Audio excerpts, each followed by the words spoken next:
The Pat McAfee Show. There'll be no rules for our guests, for us, for the things we can talk about. Yes, speaking his mind. I've never had a problem expressing my opinions or my thoughts or anything like that. While being relatable. I haven't had that manufactured fake-ass celebrity that a lot of people have whenever they go on those big networks. I've had a chance to really build my crew, build my following, build my audience. And ridiculous. What am I supposed to do? So I'm supposed to look at something that I can definitely afford and say, nah. Is that what I'm supposed to do? The Pat McAfee Show starts in 3, 2, 1. Hello, beautiful people. It is There's No Thursday Night Football. Thursday, December 30th, 2021. This sports show begins right now. Yeah. Can't thank you enough for joining us here at youtube.com/The Pat McAfee Show. Today is a massive day. Huge. Not only because there's no Thursday Night Football tonight, although we are entrenched in the middle of college bowl season, which Tone Diggs will break down for us in just a few moments. Oklahoma said to Oregon, welcome to Big 12 football, pal. Oh, yeah. West Virginia would have done the same, obviously. We were losing. Sure. We lost to Minnesota there in the I think it was the Guaranteed Rate Bowl. There it is. Boat Bowl. No, it turned into that, and it almost turned into a boat race bowl. But West Virginia did everything. Anyways, we're in the middle of college bowl season. Tone Diggs has an entire breakdown, what we should look forward to, what we should bet on. There's actually a game right now happening, the Duke's Mayo Bowl, between North Carolina and South Carolina, in Carolina. Losing coach has to get dumped. No, winning coach. Yeah. Winning coach gets mayonnaise dumped on top of the head. So it's either Mac or the young Beamer. So there's a lot to talk about in the college football world. In the NFL world, we're heading into week 17. And although there's a lot of records to be broken and there's some things that we never thought would be touched that are currently potentially in reach for some players to get records and talk about all that, we are still days away and maybe even a week away from knowing what the fuck's going to happen in the NFL. Because of the old Uncle COVID outbreak, because the teams have showed up and then not shown up the next week, we have no clue what the entire playoff picture is going to look like. Joining us in about 10 minutes will be Ian Rappaport, telling us what we should look into. What could potentially happen? What do we need to know before this vital Week 17 weekend? Now, we obviously all wish you a very happy New Year. Happy New Year. I believe we were planning on being off tomorrow, but we were off 2 days last week, so why would we ever do that? I think we should do a lead up to kickoff of the semifinals for the college football show tomorrow. Okay. Probably around 1 to 3-ish we'll be live. Right. I think, and we'll get some college football experts who know a lot more than us on there, and we'll celebrate the new year tomorrow. But I think there's a lot to be thankful for, and today should be an absolute celebration. Stephon Diggs will join us in the third hour. Can't wait to chat with him about telling you, and you. The fuck out of here. Oh, Merry Christmas? Oh. Did Shut he say? the fuck up. Did he say that? Suck. No. You said that's No, he didn't. He didn't say that. No, we had he didn't. but has that been cleared up? Has that been cleared up yet? He said it was just accusations, obviously. He said, Pat, you're going to get me in some serious trouble with these allegations. Okay, and I did apologize. That's on me. I thought there would be more of a conversation about it. Don't know if he addressed it. But not only that, what a monumental win for this Buffalo Bills team in New England. We will miss Boston Connor for another day. You will soon, Connor. Peace and peace, Connor.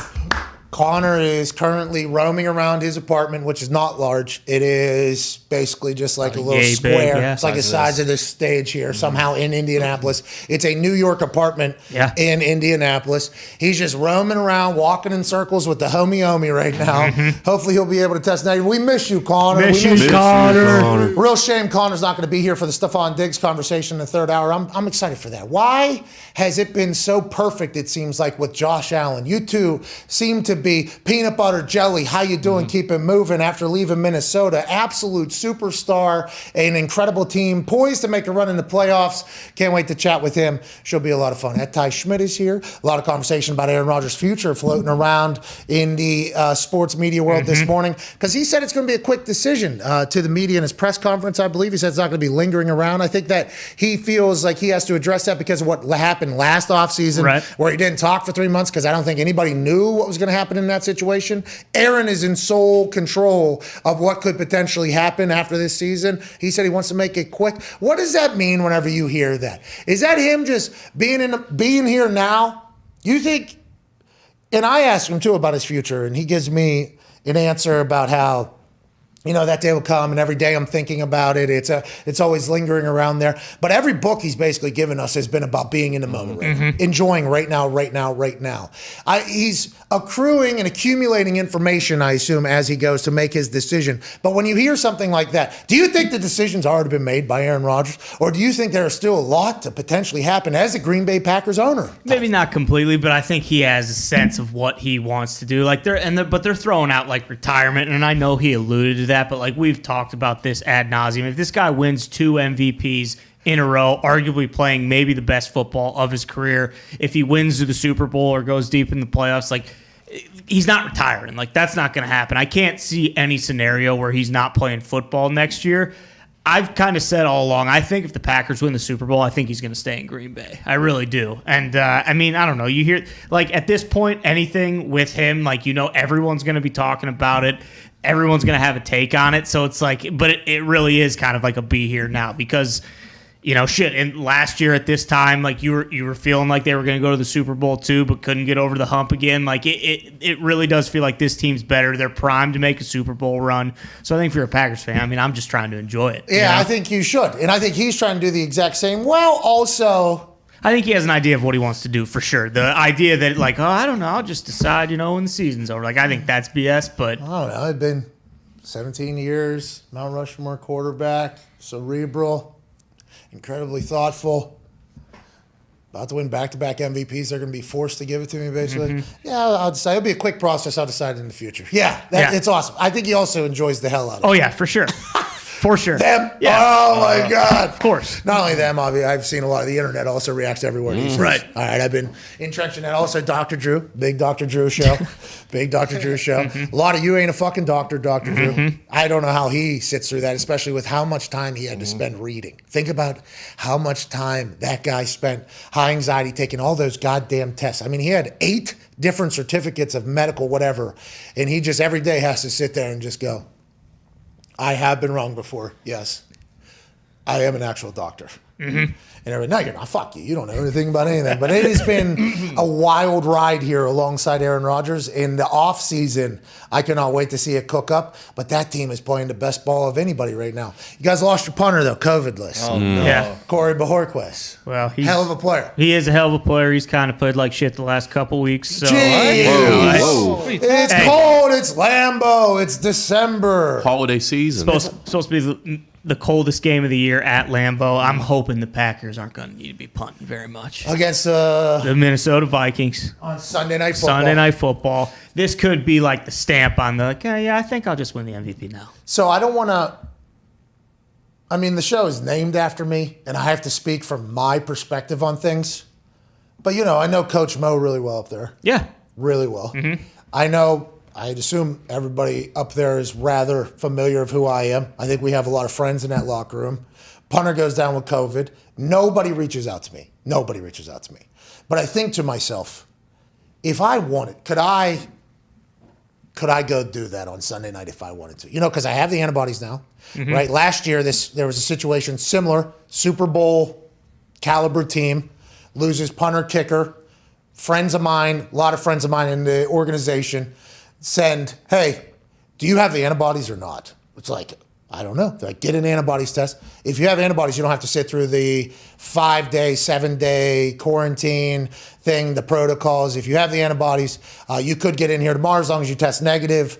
And we just lost our punter and our kicker to the COVID list. You could go through one game, right? You could do one game right now. And I had to actually think to myself, do I want to go back out there, put on film that there would have been a lot that happened between the Colts and the Bucs and everything like that if that would have had to take place. And it wasn't direct. It was like a whole thing, but there's a lot of my friends down there. It's a lot of my friends down there. Just like kind of similar situation there in Green Bay. And I didn't have the antibodies. But I believe that morning, whenever I was in here telling everybody, I think we made the decision I was going to go do that. If you had the antibodies, yes. Yes, I was going to brainer. go. And I would have had to punt and kick, by the way. So I would have had Would have been awesome. Hadn't kicked the ball long time since then. Who knows how it would have gone. If I would have had the antibodies and it would have got figured out, which would have been a much higher conversation than me, that would have had to take place, and more people would have had to get involved that weren't involved in those conversations, like actual people that would have had to do that. There would have been a lot that would have had to take place. But I wouldn't even have to do anything anyways because they got suck up and pinion back by the game. I would have been in jumpsuit on the sideline, probably doing a lot of this. Yeah. And then I'm in a boat parade. Yeah. Right. You know what I mean? Then I'm in a boat parade. Pretty sweet parade. That would have potentially happened. Nobody would know my name probably. I would have been there for 4 days. I assume I would have introduced myself. Yeah.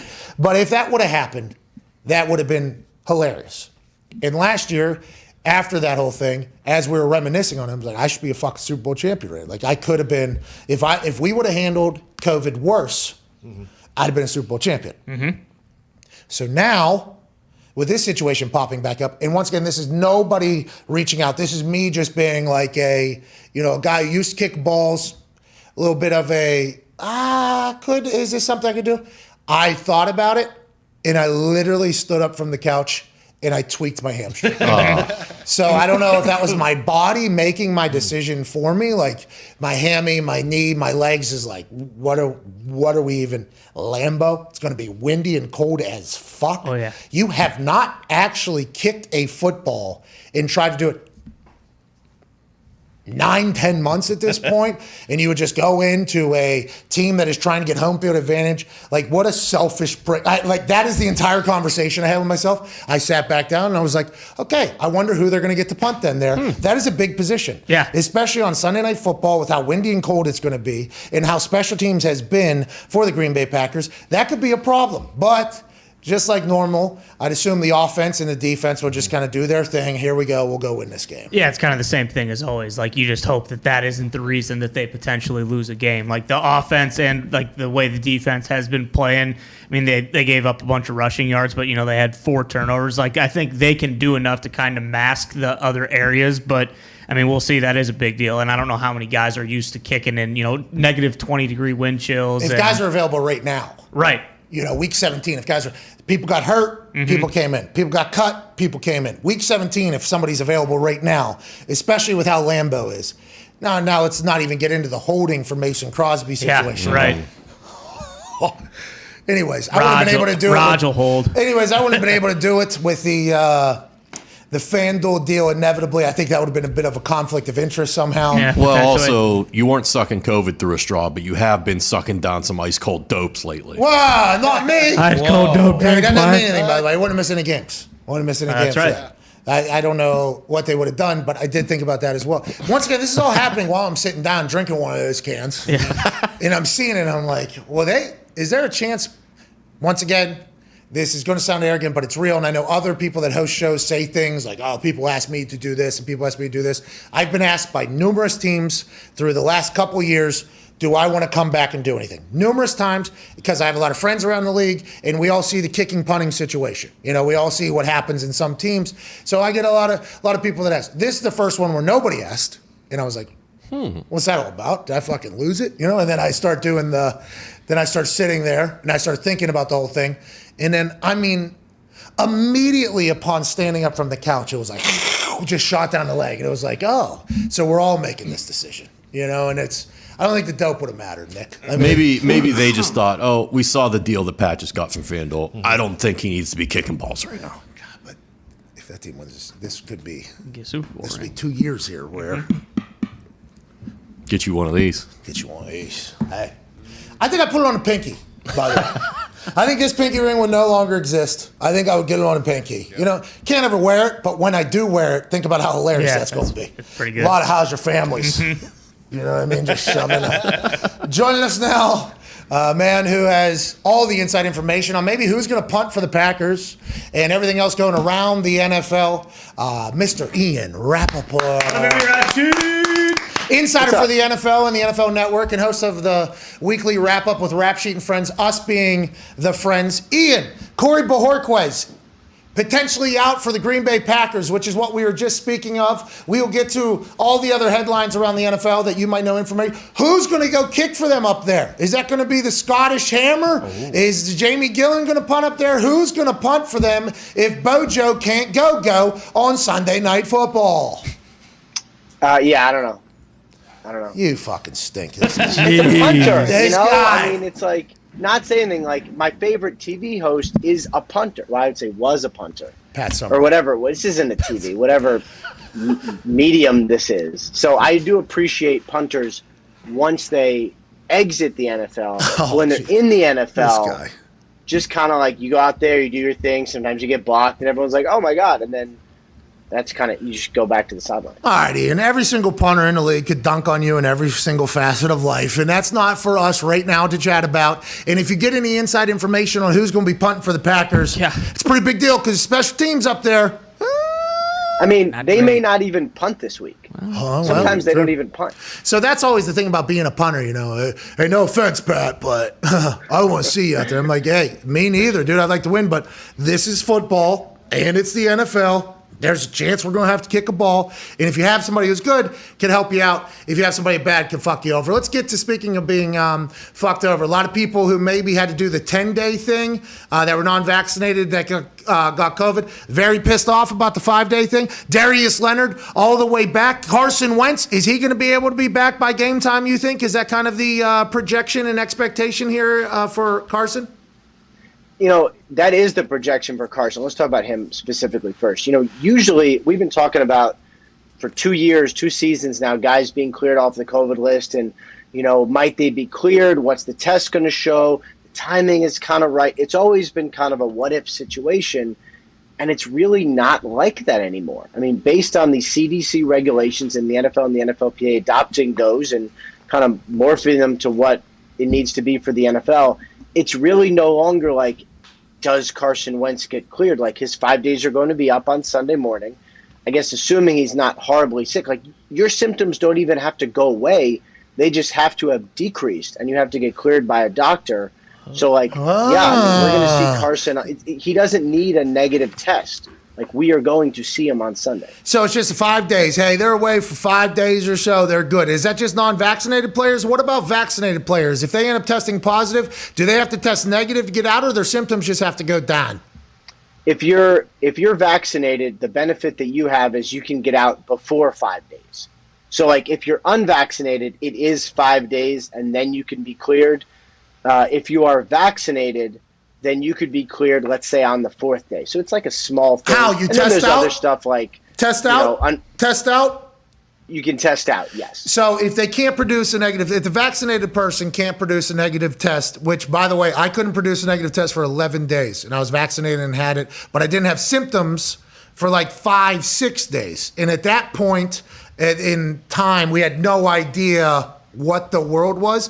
What made them make this decision? So vaccinated players can test out with a negative in 4 days. Non-vaccinated players just have to do a 5-day sentence, and if their symptoms go down, which is going to naturally happen with any sickness, right? I mean, it's going to go down at some. I mean, unless it lasts longer than 5 days, where they're just embattled, which would be a good luck to you if that's the case. So basically, that's the new standard. And are they only going to test on Mondays and Tuesdays? There's going to be the spot testing, which I believe is earlier in the week. It might not always be Monday, but I believe it's early in the week. So figure Monday or Tuesday, which would mean theoretically you'd be able to be cleared for Sunday. And then the other people who get tested are people who have symptoms, which, I know there were some people doubting how many players would say, like, I have symptoms. There's been a lot of like real dudes who would prefer not to infect their whole team more than they already had. And then there's people who are close contacts, vaccinated or not. There's people who want to be. There's a lot of people getting tested. But yeah, after 5 days, like that's basically it. And it's unbelievable how many people have it. I mean, in the country, in the world, in the NFL, like it's unbelievable. At some point, and like I don't know how soon it's going to be. You figure it'll be soon. Like at some point, you'll reach a thing where like everyone's had it, so it should be going. And then you could do the We Beat COVID celebration again. Well, listen, we've been doing a little bit too much of that around here. And we did a lot of Do you think that's why it came back? Oh, you think we did? Easy. We gave bulletin board material? Ian, You think we gave bulletin board material just like you? You don't think COVID's reading that and go like I know what they say public, but you don't think COVID's reading that and being like, okay. Listen, couple quick things because this can tie together. And COVID understands this a lot better than you guys. So you guys, and not all of you, not you specifically, but reporters now have started taking shit talk in the game or at the game and acting as if it's bulletin board material, right? Like, hey, just heard Josh Allen say they're confused about who the fuck I am around here. It's like, well, he's in the stadium. It's still in the game. And then Aaron Rodgers, do you think him saying that he owns somebody after scoring a touchdown is bulletin board material? It's like, are we going to dissect everything that has been said on a field and act like that's bulletin board material in the state, in the sphere of competition, in the arena of competition, and act like that's not normal? COVID understood. Okay, that we were in the middle of a fucking battle. COVID understood that there was a little bit of, and I'm a celebratory guy. People have seen me. I punted good punts. I remember I was excited. So COVID knew me. COVID understood. I don't think they put it on their bulletin board material. I don't think this is a Michael Jordan, Utah Jazz coach walking through the restaurant. Oh, that's all I needed. I don't think COVID's treating us like that at all. I hope not. If it is, we got a lot of explaining to do. Right. A lot of explaining. I'm kind of with you, by the way, in that when someone says something on the, like, there's microphones everywhere now. I feel like we have more, as fans and people like football, we have more access to sound and everything than ever before. So, like, you know, Stephon Diggs saying some things to fans, I don't know what it was. Could have been anything, really. I mean, I kind of do think I know what it was, but it could have been anything theoretically. You know, like, it's okay that we hear that. I don't think that gives anyone anything. Like, you know, it's, to me, it has to be more of like a premeditated, not in the moment. Yes. Outside the arena. In a microphone, you want it out there. Like I think in the competition, you can't judge it. And I think all these reporters that are reporting these things are only exposing themselves for literally never playing a sport in their life. I think that is because something. On the field, there are things that you say. It's this, I'd say the same thing when you see like a head coach and like a quarterback get into an argument. People are like, oh, I'm like, a player talk back to his coach, like that happens 65 times a game. Well, and it happened, it also, you know, when Allen and Payne threw on each other on the sideline. Obviously, you never wanted to get to that point. Ever, ever, ever. But also, like, that has happened before in the NFL. It will happen again in the NFL. And it's just, what do we know? What don't we know? What should we expect? What shouldn't we expect?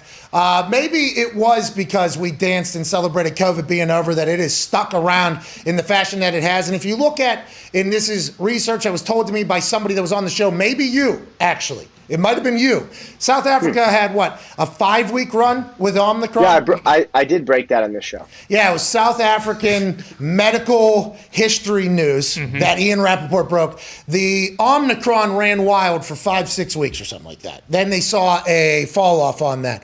Do we know how far we are into this in our country, which is much bigger, much more spread out, a lot more people? Are we in the same, I mean, I don't even want to get into the chart. The flattening the curves. I don't even want to get into that whole thing. But are we in the same trajectory? Have you followed up with your research?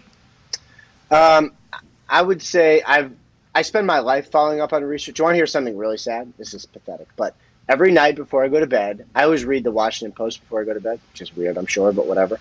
I always check the COVID graphs that they always have on the front page. And the graphs are now going like this.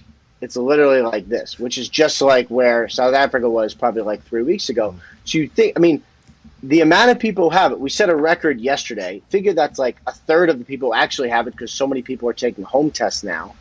So at some point it's going to go like this. So just based on my scientific calculations, and again, I'm not a scientist or a doctor. 3 months, 4 months. I would say mid-January it's going to probably be doing this. We beat COVID! We beat COVID!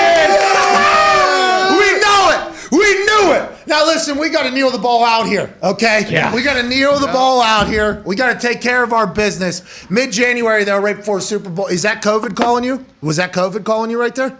No, that was my wife telling me that our boys who are, let's just say, home for an extended period of time, as of right now, are eating lunch. So I'll be eating lunch with them after I would do this. I don't want to. Omicron.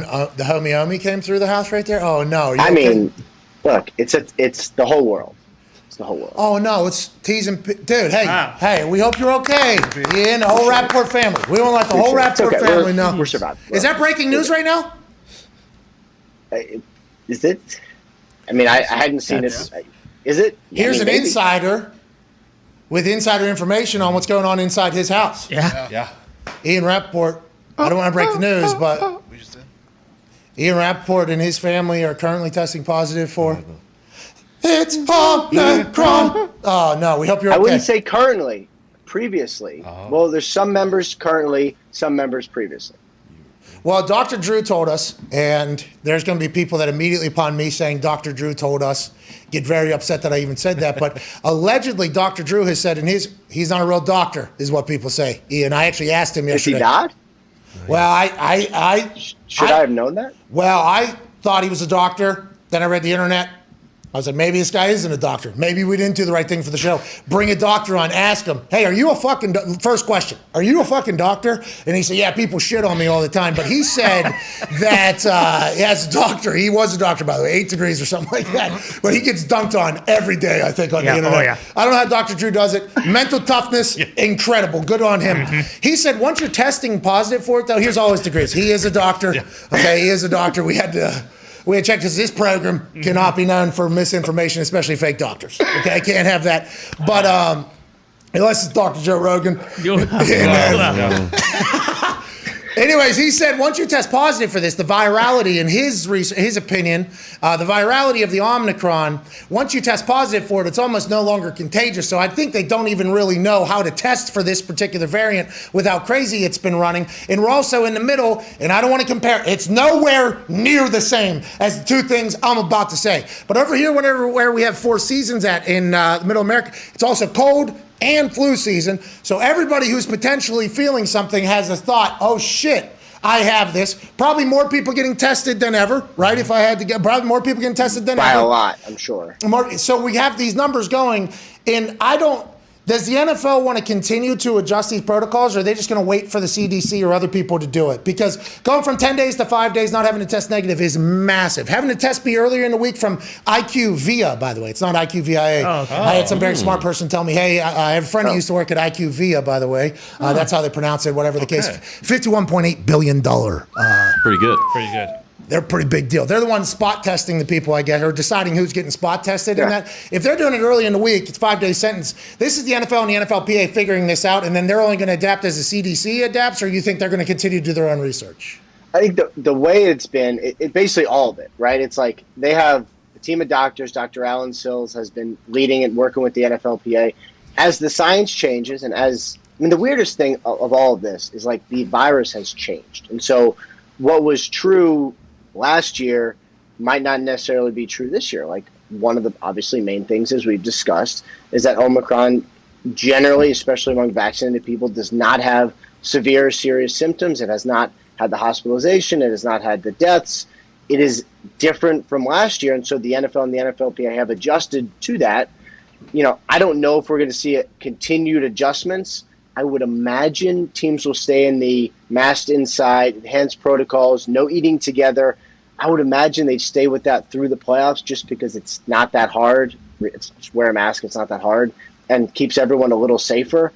I'll be also curious, like next year, are we still going to be doing this? Like, we're still going to be testing? I have a million questions, but like 2022? COVID, like I don't even know what's going to happen next week. You're talking about 3 days? Was that like a New Year joke? Was that like a 3 days from now thing? Like next year? No, I mean like next season. Like, are we still going to be doing this next? Like, I have no idea what the landscape's going to be like next season. Hey, I might be in my own world, which I am, and I apologize to everybody if this sounds ignorant.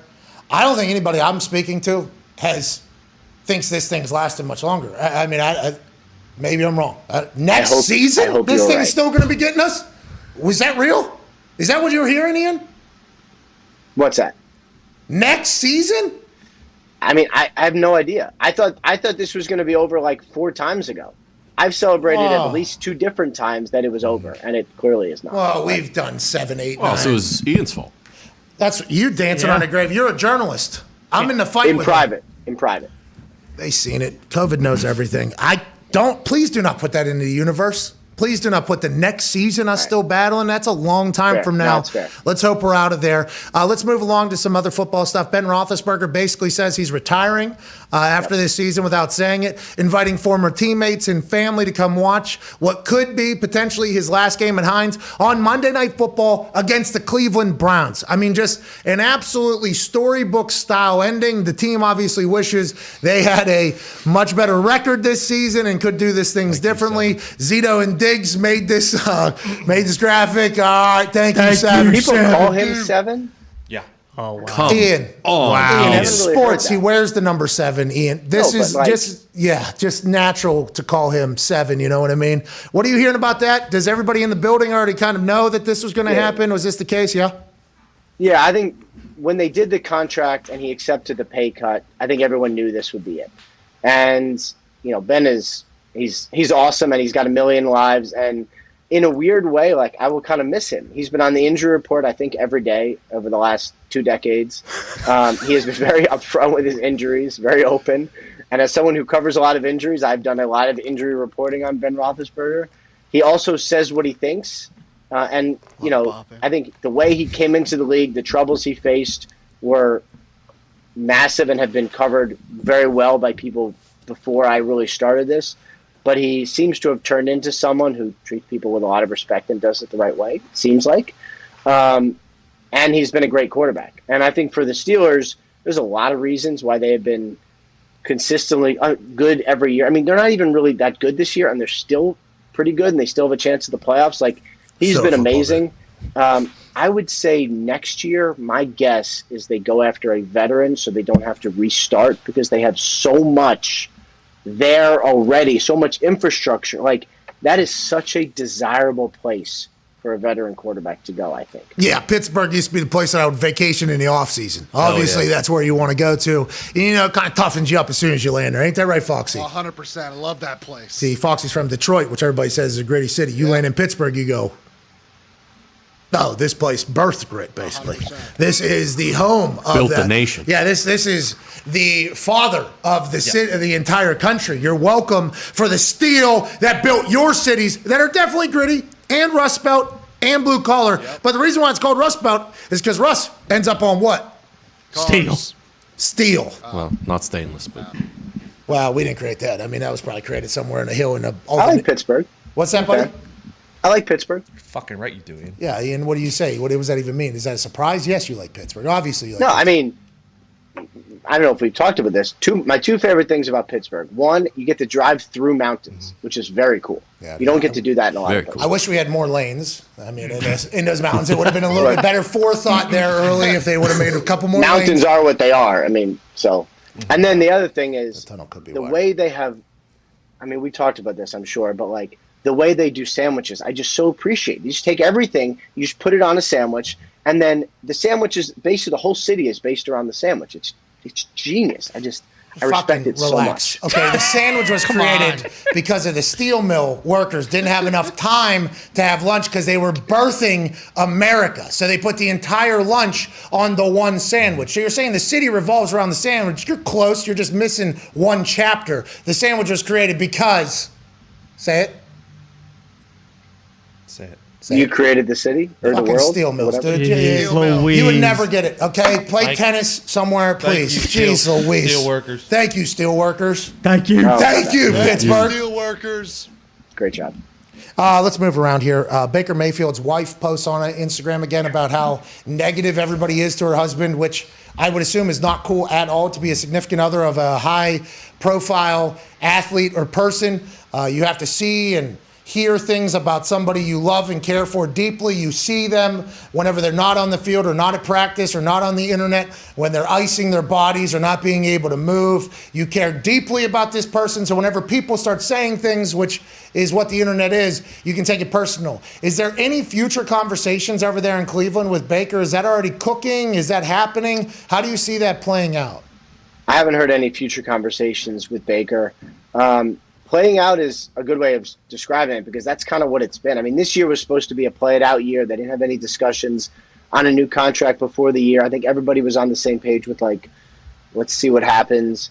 And I hate to say this, but like, I'm not even sure how much we learned this year. You know, like he's been really good at times. He's been not as good. He's playing with a torn labrum.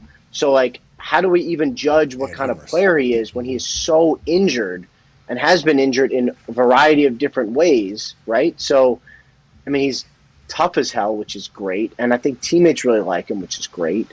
But on the field, like, I could make an argument either way. So we'll see what happens in the offseason. But, like, I'm not sure we've learned anything. And, like, I'm not we'll see what they end up doing, but I wouldn't even be surprised if they say, you know what, let's just play it out again. Okay, because they picked up that fifth-year option, right? So they have that available. They could potentially – would they have to trade him or cut him? How would that work out if they were to move on from Baker? They wouldn't have to cut him. Let's say they were going to move on, like somebody would trade for Baker Mayfield because, I happen to think he's pretty good. Not everybody thinks that, but he is a starting quarterback in the NFL. Somebody will trade for a starting quarterback. You should never have to cut any starting quarterback. Someone will trade for. So the reason why I asked that, following what you said about the Steelers getting a veteran quarterback, is Baker Mayfield potentially going to be a Pittsburgh Steeler? A lot of people are saying, in Pittsburgh, they're saying Aaron Rodgers. How you doing, Aaron? Come on in. Mr. Rogers' neighborhood. Come on back. We love that whole thing. Russell Wilson's going to be on the move, potentially. I saw Minnesota Vikings fans saying, don't let Kirk Cousins move over. He's a veteran quarterback that could end up there. Deshaun Watson, I guess, depending upon what happens. Mariota, is he going to be out there? Mitchell Trubisky? Is that all the names? Is there any other? Nick Foles? What's Nick Foles doing? Yeah. I mean, what is Nick Foles up to? What are these names you're naming here? Not just for the Steelers. Not just for the Steelers, but for the quarterback market. Baker does make the most sense for the Steelers, really, if you think about it. Yeah, but if you're going to trade him in the division, you'd have to think he's terrible, and I don't think they do that. Like it'd have to be like Donovan McNabb. I think when he gets traded in the division, everyone's like, "This is going to be good." This is why Donovan McNabb is so cold-shouldered towards everybody. Yeah. Did you hear that? Yeah, it was very Donovan disrespectful. McNabb chilling at his house right now. He's chilling, having a great time, and all of a sudden Ian's like, if they trade you within the division, that means they think you are absolutely trash as a player and a human. Just like, and then he even says his name. I mean, that is wild, Ian. That is unbelievable. Well, you don't like at that time. Now he had he had Super Bowl. I mean, he had some great moments, a lot of title games. But at that time, I think it was clear it was. Are those all the quarterbacks, though, that are going to be in the market, you think, for these teams that are definitely going to be needing a quarterback and there's no college quarterbacks coming out? Well, I mean, look at the teams who could potentially trade for quarterbacks.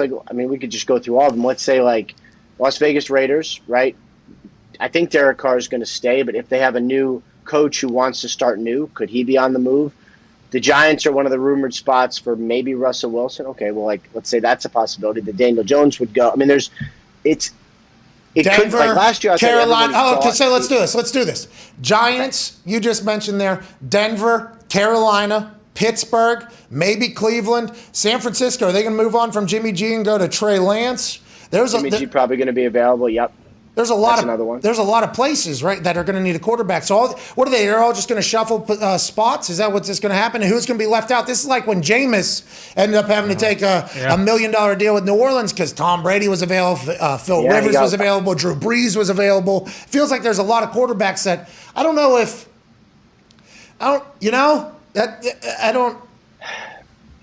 And it adds to it this year. There doesn't seem to be a lot in the draft who people think are NFL ready. We'll see. Who knows what they're going to become, but it's not like you're going to say, all right, this guy's our day one starter. So to me, there's really only two options. It could be like this past year where everyone thinks everyone's going everywhere and we just get a couple moves, or everyone could literally go everywhere. And our entire offseason would be, where are all the different quarterbacks moving around, which let's just say you're someone who would like to have good, fun topics on a television/internet show. Would be good for you. It would be great, man. This is numerous times, though, we've gone in these off seasons with big hopes, and I think it's because we're young in the game. We're like, oh, my God, this is going to happen. Oh, we're waiting till 4. We'll wait till 4. We will wait till 4, and then nothing happens. Like, this stinks, dude. Is this how it's always going to be? But it feels like owners are getting a little bit more antsy about having success, so maybe they'll continue to pick up. Go ahead, Tom. And more willing to move, more willing to trade by far. Yeah, I think so, too. It's starting to become that. And although some people are, hey, don't make this the NBA, I think it's great for the fans and definitely for us. Go ahead, Tom. Why not? Ian, we've all seen the video of Lamar Jackson limping around on that miscolored grass yesterday. There's no way he plays, right? It's bluegrass, dude. Come on. Well, my wife is from Mississippi. She knows a lot about grass. We had a whole conversation about this yesterday, how it's dormant. We don't need to go through it. Anyway, I saw the video too. Wife's from Mississippi. So I don't know if it was alarming, but it was definitely noteworthy that he is. Grass? But he's a starting quarterback who's on the field on a Wednesday for a game that his team has to win. To me, this feels like he's going to play. I mean, we'll see what happens. See if he's back today. That's a big thing too. But almost always this season, when a starting quarterback has been on the field on a Wednesday, he has played. I'm sure he's not going to be 100%, but you know that if, like, humanly possible, he is going to want to be out there. Go ahead, Ty. Rep Sheet, with all the news of Jacksonville starting to move forward on their new coaching search, are most of these teams going to just wait until Black Monday, or do you anticipate this upcoming weekend a couple more of these like kind of lame duck coaches to get shit canned? What's going on there? I kind of feel like everyone's going to wait. You know, like there was this new rule that we all spend so much time on talking about. You can interview guys before the season, and Jacksonville's still setting up stuff, so it is theoretically possible that they interview guys, but I'm not sure why they would. I'm just thinking because, like, let's say you're Jackson when you interview Byron Leftwich, and he squeezes you in for 45 minutes between game planning for whoever they play this week. Like, is that really worth it? You know, like, wouldn't you rather get through the season, wait, spend like 3 hours with them, and do a real interview? So I don't know how many people actually take advantage of this new rule. And you look around the league, like Chicago kind of is what it is. But there's other places that have questions, like let's say Minnesota. They could make the playoffs or they could not, and that might decide what they do. So there's a bunch of situations that I think really do need to play out. Ian, we can't thank you enough for joining us, pal. I appreciate you every single week. I'm excited to see how this entire season works. There's so many teams in play. Who knows who could go on a run? You're talking about Derek Carr maybe being done in Las Vegas because they have to maybe turn the whole thing around. Well, they make playoffs. They make the playoffs, right? What did they make the play? I mean, there is gloom and doom that could potentially become penthouse life for all teams, basically, at this point. But there's no Rich man. Bisaccio, let's go. Hey, it's your boy. Hey, how's your family, huh? How's your family? We can't thank you enough. Thanks for battling through COVID to do this. Ladies and gentlemen, Ian Rappaport. Do my best. Hey, he's got the Omicron. Yeah. That's crazy. I never even, we broke that news, I think. Yeah, NFL, sure. senior NFL Definitely. insider, Ian Rappaport and fam, currently battling through. Big homie Omi, we hope he's okay. Mm-hmm. Did we learn anything about anybody there that we didn't think we knew about? Let's get to a break. The testing stuff. Yeah, not having to test out. Mortensen kind of tweeted about that a couple days ago, the OG and the whole thing. So Wentz will be back. Wentz is definitely back. Well, and also Everybody's back. the confirmation that, okay, we're going to do this on Monday so no one's missing games anymore. Okay, we're going to do this on Monday, Tuesday. All right. Spot test, random. If you test positive, okay, you got to go get the fuck out of here. All right? Don't be so selfish and try to get everybody else sick. Also, see you Saturday. See you Sunday. You don't have to test negative. No, your symptoms have to go down. 5 days, I think even the Delta variant, after the first couple days, the symptoms were getting better, which is how it's described. Have your symptoms. Is that built in? Seems like you have an update. You should hit it. This fucking thing. Don't do it. Say no. Come on, computer. It's a show, dude. We're in the middle of the show. Come on. You've been here, half-assed every day, basically. Yeah. This thing. Yeah, it comes in and attacks me, dude. Anyways, let's get... That's the NFL and the NFLPA. That's how the NFL said, excuse me, NFLPA, what if we still test, keep everybody safe? Also, all our superstars play. And the NFLPA probably was like, all right, we'll do it. We're still testing weekly. We're spot testing. People are still maybe not spreading it around the building. People aren't on the field playing against each other. They're not in meetings with each other that potentially have it. But also, they're playing on Sunday. I wonder who thought of the idea. I wonder, how they pieced that together. They probably had to be so fucking happy. Mm-hmm. They saw the same graphic we saw with Ian Book and Glennon and Fromm playing. Yeah. And no offense to everybody else, Josh Johnson, hell of a run. But that team's in the middle of an entire playoff push in December right here with more eyes on football than ever before. They saw this entire, Tim Boyle's playing. All right, cool. Now it's for a football team that we don't really, it's just, I think they're all pretty thrilled about how they found the answer. This is the answer. We test early, 5 days, they're back for the game, no matter what. Now, what about Super Wildcard Weekend, though? Games are on Saturdays. Oh, yeah. Do you count the first day? You have to test Sunday after the game. Because Super Wildcard Weekend. Can't miss that. Can't miss Super Wildcard Weekend. You have to count the first day. That's the day. Mm-hmm. So it's actually, Monday, 1. It's day 1. So you're back Saturday morning, everybody. Not my day one.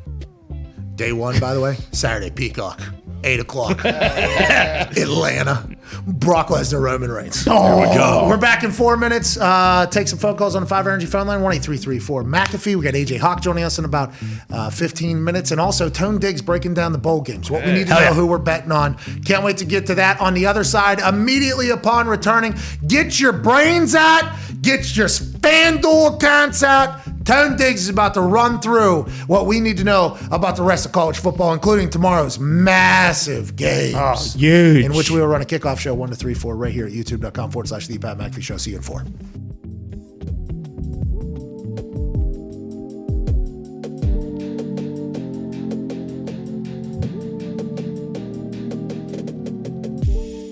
Only one camera is of use at this moment. For those that are watching at home, we apologize. This must be a Feel Good Friday. I can't believe that the cameras aren't working on today of all days. Yeah, well, I mean, if This is the universe.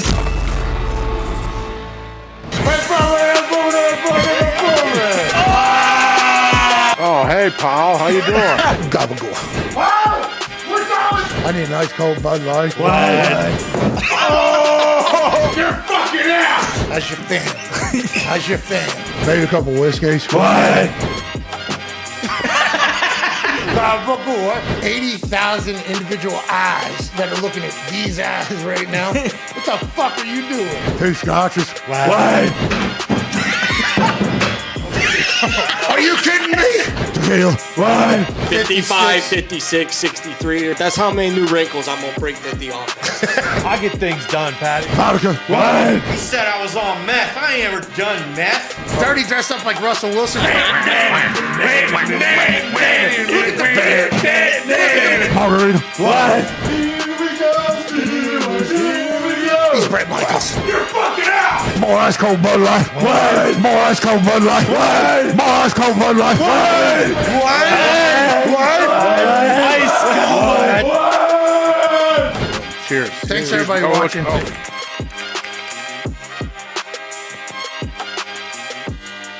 I think we have potentially introduced people to the people of Pittsburgh, and I think a lot of people have potentially taken liking to more things out of Pittsburgh because of it, and for that, incredibly honored to be a part of. With that being said, when a video hits the internet like one did yesterday, and a Yinzer is showing off what a Yinzer is like at home, behind closed doors, when being caught on a candid camera, a lot of people immediately tweet us and go, we thought you were lying, Donner, about what Pittsburgh's like. It's like, no. Yinzers are electric factory. Yinzers are hilarious. Yinzers are passionate. And this one particular Yinzer took the world by storm yesterday. Go ahead and run this thing. A direct snap to Nod. That's my call. Yeah, that would be a good idea. Spread them on, do a direct snap to Nod. Nausea. Copper fit knee braces. Works hard. Do what they want to do. They're going to run it right up the middle for 0 yards. That's what they're going to do. 0. Why don't they bring in Watt, the fullback? Yeah, they don't need that. They need blocking. He's going to pass. Oh, he's not. What's he back there He's for? going to pass. No, he's not. He's going to hand it off to that guy with no momentum. That's why. That's why. He did it. He did. He did a slant. Touchdown. Go! You better pick him up and put him down, motherfucker! Slow motherfucker! So mad. Why did he pick him up and put him down? I don't know what that means. Dad, he's a receiver. That's a touchdown. That's bullshit, Dad. Look at where the guy comes to catch him. How old is this guy? Who knows? 50? He could be 70, could be See, 30. that's what you do with the slant all the time. It's always there.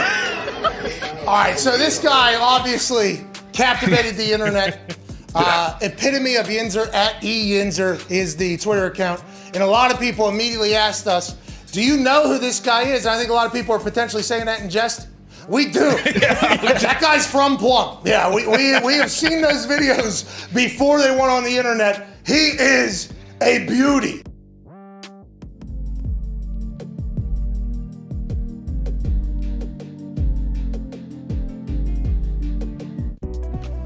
Welcome back to the Pat McAfee Show here on this beautiful. There's no Thursday Night Football Thursday, December 30th, 2021. But there is a lot of college ball on right now. yeah. We're loving ball. Loving ball. Last night I went to sleep as Oregon tried to catch up to Oklahoma, who just absolutely drummed them, to talk about all things college football and bowl season. One half of the Hammer, Dahn Cowboys, a man who's been on fire this bowl season. Tone Diggs. Take it away, please. Let us know what we need to know, pal. Yeah, bowl season has been incredible. It always is, always will be. You don't go against Bob Stoops. If he's back for one game, Bob Stoops is going to win fucking ball games, okay? Stoops is back for one game? Yeah. Yeah, he came back just for the last night.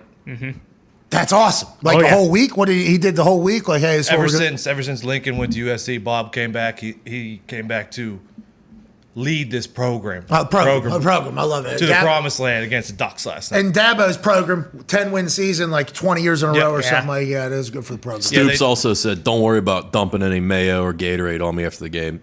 Douse me in tequila. That's what Stoops said? Oh, yeah. Cheers, dude. I love that. Stoops getting hammered Stoops is out great. there. Yeah. He was in the XFL, right? Yeah. Good conversation. Good guy. I Very like good him. guy. Well, Dabo got the Cheez-It bath last night. Right now, South Carolina, with a grad student quarterback, is trying to save the SEC. I'm not sure if you've heard, but it's different down there. Is 0-4 in bowl games so far this year. The SEC is 0-4? Oh, yeah. 0-4, and they have not looked good. Oh, But right now, no. South Carolina is trying to save all the programs for the SEC. Against ACC's North Carolina. Against North Carolina, who was supposed to potentially win the ACC this year. They have not done well, and they are getting boat raced right now by South Carolina. Okay, and there's a bunch more games today? Yeah, we got Tennessee against Purdue. Purdue's got a lot of people sitting out going to the NFL. They think that Purdue thinks they're too good for the bowl. They're not, okay? Tennessee in Nashville in the Music City Bowl. I think Tennessee's got a good chance there. Pitt and Michigan State. Kenny Pickett's sitting out. Kenneth Walker's sitting out. That's a coin flip. 3 points is what Pitt's getting. Yeah, that's a coin flip one. Be careful with that one. Wisconsin, Arizona State tonight. Fighting Herm Edwards versus the Scotties. I'm taking Wisconsin, I think. Whoa, geez, that was a little bit of a shot at Herm Edwards there. What happened with Herm? Thought we were on Herm's side. I know Arizona State's top 2 running backs are sitting out. Wisconsin, they got everybody playing. Paul Chryst is 6-0 ATS in his last 6 bowl We games. like Wisconsin. That's our favorite bet? So I think we're going Wisconsin. No, my favorite one is Tennessee in the next one. Okay, Tennessee, the next one's your favorite bet. And then tomorrow, massive day because the college football playoffs begin with the semifinal games. First game is? Bama and Cincinnati. And that is at Jerry World. That is, yes, in Jerry World. And that kicks off at what time? 3:30's kickoff. And Bama's favored by how much? 13.5. Hey. It's too many points, Pat. It's too many. That's too many for this Cincinnati team. It's a good matchup for the Bearcats. There's been some rumblings about COVID within the Bama program. Billy O'Stooge got COVID, so he wasn't there at game prep. Doug Marrone also, he had to come back late. I mean, so am I saying Bearcats money line? I don't, maybe. Plus 13.5, I think, is too much, and then I believe it's down to 7.5, 8.5 for Michigan and Georgia in the late game, and that's down in Miami. There's gonna be a lot of running the ball in that game, a lot of defense played in that game, like kind of low scoring maybe in that game. Oh, you like the under in that particular? What's the weather like for that one? Hot. Miami? It's fucking Miami. Yeah, Georgia. Give them the advantage there. Well, I think people are giving them a 7.5 point advantage right now. Currently, I believe. I just want Michigan to lose. Aiden Hutchinson ain't gonna play no games out there. Yeah, it's 7.5. We'll watch that, right? We don't watch a lot of college football. We'll watch the playoffs. Oh, yeah, for sure. Especially because Fickle. Maybe. Hey, Fickle's doing it for everybody. Good ratings. And again, it's the problem where you're going to get jacked up to watch the game. We all Tomorrow are. night's going to be a big 2 TV night. We're going to turn on the dial. 45 minutes later, Alabama's going to be up 27-0, and it's going to be like, okay, great. No, Fickle squad. I don't want it to happen. It's going to happen. We all know it. We said this 2 weeks ago. We said this 2 months ago. Don't get talked out of betting on Bama. They got fucking 65 guys that are going to play in the NFL. Cincinnati doesn't. SmackDown on one TV, Georgia, Michigan on another TV. Yeah, we have SmackDown tomorrow night, right? Yeah. Yeah. Absolutely. It's a good one. It's going to be a good one. Just like hour 2 will be on the other side. See you then. Jesus. So I do have that. We have awesome show actually tomorrow, I think. Yeah. New Year's Eve special. Hell yeah. Banger. Gonna be a banger. I normally don't pay attention until I get there. You know what I mean? When we start recording, I don't Right. really know what's going on. I arrive. But yeah, it should be a great show. You have a special outfit for that, don't you? Well, New Year's Eve, I think I would have to, right? Yeah. I would imagine so. It's usually a time you want to show off a little bit. Yeah. Oh, dress it Sparkle, up a little bit. shine. Oh, dress it up, you're saying? Tuxedo, maybe. Ooh, maybe I'll do my own little tux. Yeah, that should be fun. 2 TVs, obviously, as you watch the college football playoff. I'll turn on SmackDown. It would be a good time. What about that? There was that jacket you bought. It's like $700 jacket from Italy. Did you ever wear that? Yeah, I did wear that Maybe once. that'd be a good one. Did I wear that one time? That gold one? Fox, you remember that jacket. Was it Armani? It would flip. Remember gold? Yeah, the one you bought you downtown wore here. When you said- You wore I that at a WWE event, I think. think you've worn it once, and I don't. Yeah. Where is it? Is it here? Oh, that thing's long gone. Long gone. It was nice. That's one of those situations where, we're going to be on TV tomorrow. What do we got to do? I don't know. Let's walk in and find something ridiculous. Yeah. That's the most absurd thing I've ever seen. I could flip it to gold. Yep. Flip it down to. I think- Yeah. Awesome. It was sharp. Bring me It Armani. was gold and black, I think, wasn't it? Yeah, I think. And then I had to. Yeah. Remember? Sick. It was sick. That thing's been lost for a long time. Oh, yeah, for sure. I haven't seen that in years now at this point. No. What a shame. It's probably just sitting over there somewhere, I would imagine. It probably is in this, Yeah. under the ring, maybe. Probably. That's probably what I should wear. Anyways, hour 2 is on the other side. I can't wait for the playoffs tomorrow. I'm honestly very excited for Luke Fickell in Cincinnati. Me too. This is the first time, in this entire setup that a team that's not supposed to be in there is running with the big dogs. I wouldn't get too excited. I'm excited. I like the Luke Fickell squad. Remember, I got a chance to see them boots on the ground early in this. That's right. A higher ground. Bingo, boots on the ground at higher ground. I got a chance to see the Cincinnati team 3 years ago as they were just starting, as Desmond Ridder was entering his sophomore season, I think. I don't know if it was his freshman season. He's 4-year starter, that guy. Desmond Ridder has been built for this moment. That team is very mature, very athletic on the back end. And Luke Fickell, hard-nosed son of a bitch, dude. You know who else is built for this moment? Nick Saban and those 65 NFL guys he's got on his roster. Yeah, this is when their season starts normally. But I mean, this is. I hope Cincinnati wins. I really do, but I just. Well, and We've seen this song and dance. This is one of those things where we try to remind ourselves of stuff. Yeah. And we don't tell Siri, we're not like, Siri, remind us this. We tell each other, hey, remind us whenever we get to one of these playoff games, we're going to get excited about a team that is 4 or 3. It's going to be a big spread, and we're going to say, this is going to be it. And it's almost like a tradition now at this point. Yeah. Somebody's going to get blown the fuck out. And there is going to be calls to the question of the college football playoff. This is what we meant, how this happened. Cincinnati needs to go put on. And Cincinnati's going to put on. Hell yeah. Yeah. Cincinnati money line. Fuck it. Let's go. No one gave the Mountaineers a chance. Okay. When they we were going to played New Year's Day Oklahoma. 6. Yeah. When we played Oklahoma or Georgia. Oklahoma Stoops, your guy, actually said, thought we'd play against a little better team in the Fiesta Bowl, but I guess we'll play against West Virginia. And we're all drunk and like, what this guy say about us? Fuck it. We'll have to go win, I guess. And we did and beat the hell out of them. That's because we had Pat White, Steve Slayton, Tito Gonzalez had like an 80-some-yard touchdown. Owen Schmidt, if they would have had to stat that, he might have got up to like 20 miles an hour on a dive up the gut. I mean, Runaway freight train. Yeah. Beer truck, actual nickname. Runaway beer truck. That was something. That was his actual nickname. The runaway beer truck is going, and he lived up to the hype off the field too. I mean, he was a beer truck off the field too. I've never seen somebody demolish beers like Owen Schmidt. We had some great times. We had some blast. I mean, some great times. Owen Schmidt and I, that entire team. And Stoops said we won't play against a little bit better team. We beat the brakes off them. Fucking Georgia, our freshman year, Sugar Bowl, not in New Orleans due to Katrina, that bitch. Katrina, we were over in Atlanta, so we were playing in Georgia's state, basically against Georgia all week. We're drunk at random spots, underage, drinking all night everywhere, getting back in, sprinting into our hotel rooms before curfew, like literally diving into our rooms all week. We're all freshmen, basically, only a couple upperclassmen. Beat the shit out of them. How you doing? Keep it moving. That's what Fickell's going to do. Those Cincinnati boys might not be drunk all week. It is certainly a different time. But I hope they are excited for the opportunity that they have earned over years and years of greatness. And also, they're putting on for a lot of other people. Go ahead and cover Cincinnati. Yeah. Here we go. Go ahead and cover Cincinnati. That's what we need out of you. Boise's done it. And then since, they played Georgia last year in a big bowl game, so they got a little bit of a taste. Yeah, what happened? A kick, I think, right? Yeah, it was very close. It was Cincy don't fuck around, dude. No. Alabama doesn't either. Yeah. I'm a little bit worried about the sheer girth that Alabama has on the The trenches. Defensive and offensive line. But a lot of speed and power on that Cincy Hell team. yeah. That's true. Luke Fickell built up the state of Cincinnati with this game in mind. Yeah.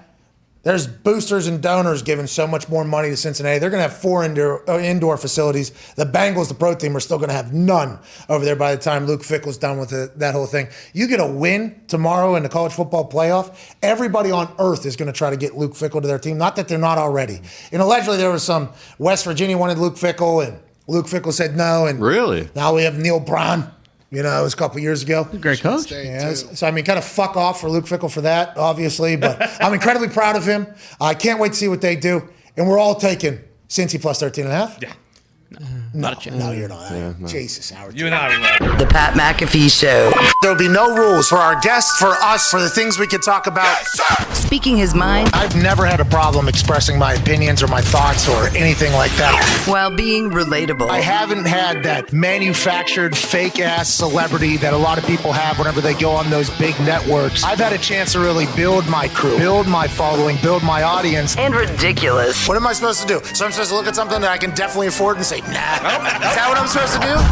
The Pat What the fuck are McAfee you Show doing? starts in 3, 2, 1. Welcome back to that show. Hour 2 on this beautiful. There's no Thursday night football, but there's a bunch of bowl games Thursday, December 30th, 2021. We shall begin that thing right now. We're all excited for the new year. We're all excited for the bowl season. We're all excited for week 17. And joining us now is a man we're also excited to see. The best jawline in all of sports, college football national champion, Super Bowl champion, Ryder Cup champion, COVID champion. Ladies and gentlemen, AJ Hall. Hey! Let's go Centerville. Yeah. That's right. What's going on today? I hear it's a big college football day, huh? We're talking too much college football right now because there's no Thursday night football Thursday, December 30th, 2021 right now. We're experiencing it. But Luke Fickell's boys have a massive opportunity tomorrow, AJ. I know you and Luke text on a daily basis. You probably spoke to the Bearcats this week about winning a massive game like you did your freshman year as a national champion for the Ohio State. I mean, have you reached out to every single one of the Bearcats individually and said, you're representing Ohio tomorrow, or Ohio State didn't get the job done, Cincinnati did. Go ahead and wear this state with pride. Go ahead and represent Luke Fickell in that linebacker room in which he was first the assistant coach in Ohio State and what he represents tomorrow. Have you sent that message to every Bearcat on the roster, AJ? Yeah, pretty much that exact thing. I got the whole contact list of the squad from Luke, and he said, here you go, have at it. Please bug my guys at all times of the night. Okay, so let's start talking about the guys that are on that team. What is your favorite part of that Bearcat squad, and who on that defense do you think really needs to step up and make a big play tomorrow? What, am I calling the game? Am I supposed to give you the this guy doesn't even know who's on the team. This guy doesn't even know who's on the team. Come on. What about number 52, right? He was the guy. What's his name? Yeah, He's, Keith Lee. Keith Bearcat. Lee. Yeah. Keith I saw that Lee, guy wrestle, actually. Incredible athlete. Yeah. Incredible. He's not playing for the Bearcats. I thought it. I think he's like The Bearcat. I I think he's like 30 or something like that. I do believe. Yeah, it looks good for third. Well, he looks great. I miss him. I miss him around. But you got to think about Cook down there, nose tackle. He's going to have to eat. That Alabama offensive line. Good job, Zeke. And on the offensive side, what's that? What did you say? Nothing. Take your earpieces out and tell me. I will. I'll take my earpiece out. Kobe Bryant. I don't Okay. think he's given up a touchdown his entire career at corner. He's got incredible length and how quick he is and how agile. And he's actually changing his number from 7 to 8 to honor his namesake, Kobe Bryant. During the game. I mean, so this is what we're talking about. We don't live in when the linebacker pace starts flying around out there, everybody knows, like, hey, they go as he goes on the defensive side of the ball. But what we're saying is you should know a little bit more. Isn't Luke Fickell like your actual friend? He has a massive day ahead of him tomorrow, representing for so many schools. And I know that can't be his messaging to the team, but I hope he does acknowledge like how cool it is that team is even in there, and we just need him to cover 13.5. Oh, I think he absolutely knows and is very excited. I reached out to him earlier when they got into the playoffs to tell him how excited I was for him. But Luke, is that you've met and talked to Luke, you probably know even from the little bit you talked to him. Like, I've even asked him before a couple of years ago. I was like, hey, do you ever like enjoy it? You ever smile and say like, this is cool what I'm doing here? Because he's like changed Cincinnati, and he's just so like humble, and he's like, come on, yeah, man, I got so many boneheads I got to deal with every day. Like he's always working. I think right now he's definitely excited, but he is laser focused. Hey, born and raised in Ohio, Luke Fickell? Yeah, 3-time state champ. Wrestler in high school, around the Columbus area. Yeah, he's a monster. Oh, this guy's super Ohio, dude. Of he's course. He's still pissed. He got second or third place his freshman year in wrestling. Like, it still haunts him, he says. Oh, was he heavyweight? What was his weight division? He's a big guy, isn't he? Yeah, he's in really good shape. He started out at like 135 or something, like super young or super little, and then he eventually won heavyweight his senior year. I think after meeting Luke Fickell, it makes a lot more sense now that I'm being informed that he's the face of Ohio right now. Yeah. I mean, does he not represent your state perfectly though? Cincinnati? Absolutely. I think so, right? Like once the fight, doesn't give a fuck about anybody. Hey, we're going to work for this thing. We're going to earn this thing. And we will not celebrate until we win it all. This is a huge, and we talked about this weeks ago and months ago. We're going to get into a point where we start believing that one of these teams is going to, you know what I mean? Like, hey, they're going to do it. It happens every single year. It is a cycle. It is death, taxes, Brock Lesnar beating up aliens to save America or humans. Yeah. Mm-hmm. And then boom, college football playoff blowout. Like that is just something that happens. And every year it spurs the conversation. Have to change it. They are changing it, I think, inevitably. But still, being in the Final Four, I hope that they go out there and put on a show. And I think that's what Cincinnati is going to do. Let's talk a little bit about the NFL. It's official. Big Ben's last game is on Monday, AJ. You played against Big Ben Roethlisberger. What are your thoughts on how he's going out? And do you think with the victory parade, the celebration that's going to be Monday Night Football in Pittsburgh against the Browns is warranted? Or do you think we should wait till after the season for all this stuff? I don't know. I mean, I understand trying to honor the dude. Yeah, I've known of Ben since he was in high school. Played against him forever. My brother played with him in college. Like, played against him many times. Played against him in the Super Bowl. So, yeah, like I've seen him in his magic up close and personal. I think Diggs is doing a good job online. I don't know if Nick's doing the same, like showing their love that they have for Ben and everything he's done for that whole organization. Yeah, I think they're at the stage where it's like 4 or 5 years removed already. You know, like most fan bases, whenever somebody leaves, and then time kind of heals all wounds. And I'm not saying there's any wounds with the Yinzers in Ben Roethlisberger, but I think a lot of people were like, this should have happened, you know, because Yinzers have a high expectation for the Steelers. This team currently stinks. He's not playing anywhere near the level he used to play, which is not that long ago, which was very, very, very high. So I think like 2 years in, there's going to be a lot more appreciation for what Ben Roethlisberger did for the Pittsburgh Steelers. Especially if they struggle at the quarterback position for the next 2 or 3. Oh, yeah. I remember how good we had it and we were just bitching. There'll be a lot of conversations. Yeah. But Tone has a massive amount of love for Seven, always has as a football player. And I think, are you going to get a little emotional, you think, whenever this whole thing comes to an end? Already did this morning. You know, I thought I was ready for it because, like, all season. Are you being serious or not? Yes, I'm being 100% serious. Okay. I thought I was serious. I thought I was ready for it. And then, like, the news today, like, it just kind of hits you. And this guy's been my quarterback for fucking 18 years. An 18 winning season. People talk about Tomlin not having a losing season. Neither has fucking Ben. 2-time Super Bowl. Fucking, he's done it all for us. He provided me with so much happiness. And AJ's right. Like, especially, like, the next quarterback, he's got no fucking chance, dude. Like, well, we don't know who it's going to be. Maybe Kirk Cousins, maybe Baker Mayfield. No, neither of those. Maybe, you know, a veteran quarterback who's going to be on Mar. Maybe Mariota. Hey, who knows? Timmy Tebow, maybe. Maybe Tebow if he comes back. Well, Pat, you remember what it was like growing up in Pittsburgh when you had the Cordell Stewarts, who you thought was going to be a guy. That didn't work out. We've talked to Cordell before. Tom Zach. Neil O'Donnell. Bobby Brister. Tommy Maddox was good. Yeah. Hey, Tommy Maddox was quite a character. He got Wally pipped. He could sling the rock, but when Ben Roethlisberger comes in as a young guy and just slings it all over and then wins Super Bowls, Tommy Maddox is an afterthought at this point. He's Drew Bledsoe in this entire story, but there was no dynasty that really took off the Steelers, even though incredible success. It was at the same time as the New England Patriots. I wonder what Ben's feeling. You think Ben knew this was his last year when he came into the year? Do you think there was any chance he was going to go on? Do you think he's emotional about this, or you think this is just classic Ben?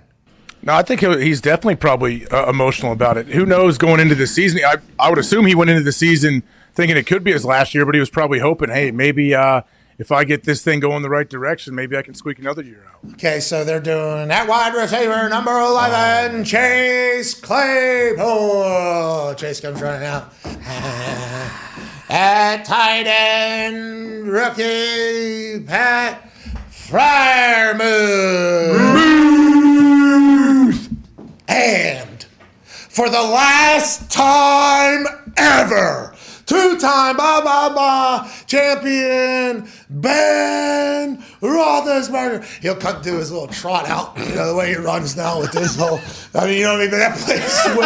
That place will be. Looks a little bit like your Carson Wentz, how you lumber around. Bro, that's what he is. That is how Ben is, though. Ben is just getting one foot in front of the other at this point. You know what I mean? He's going to run out this thing.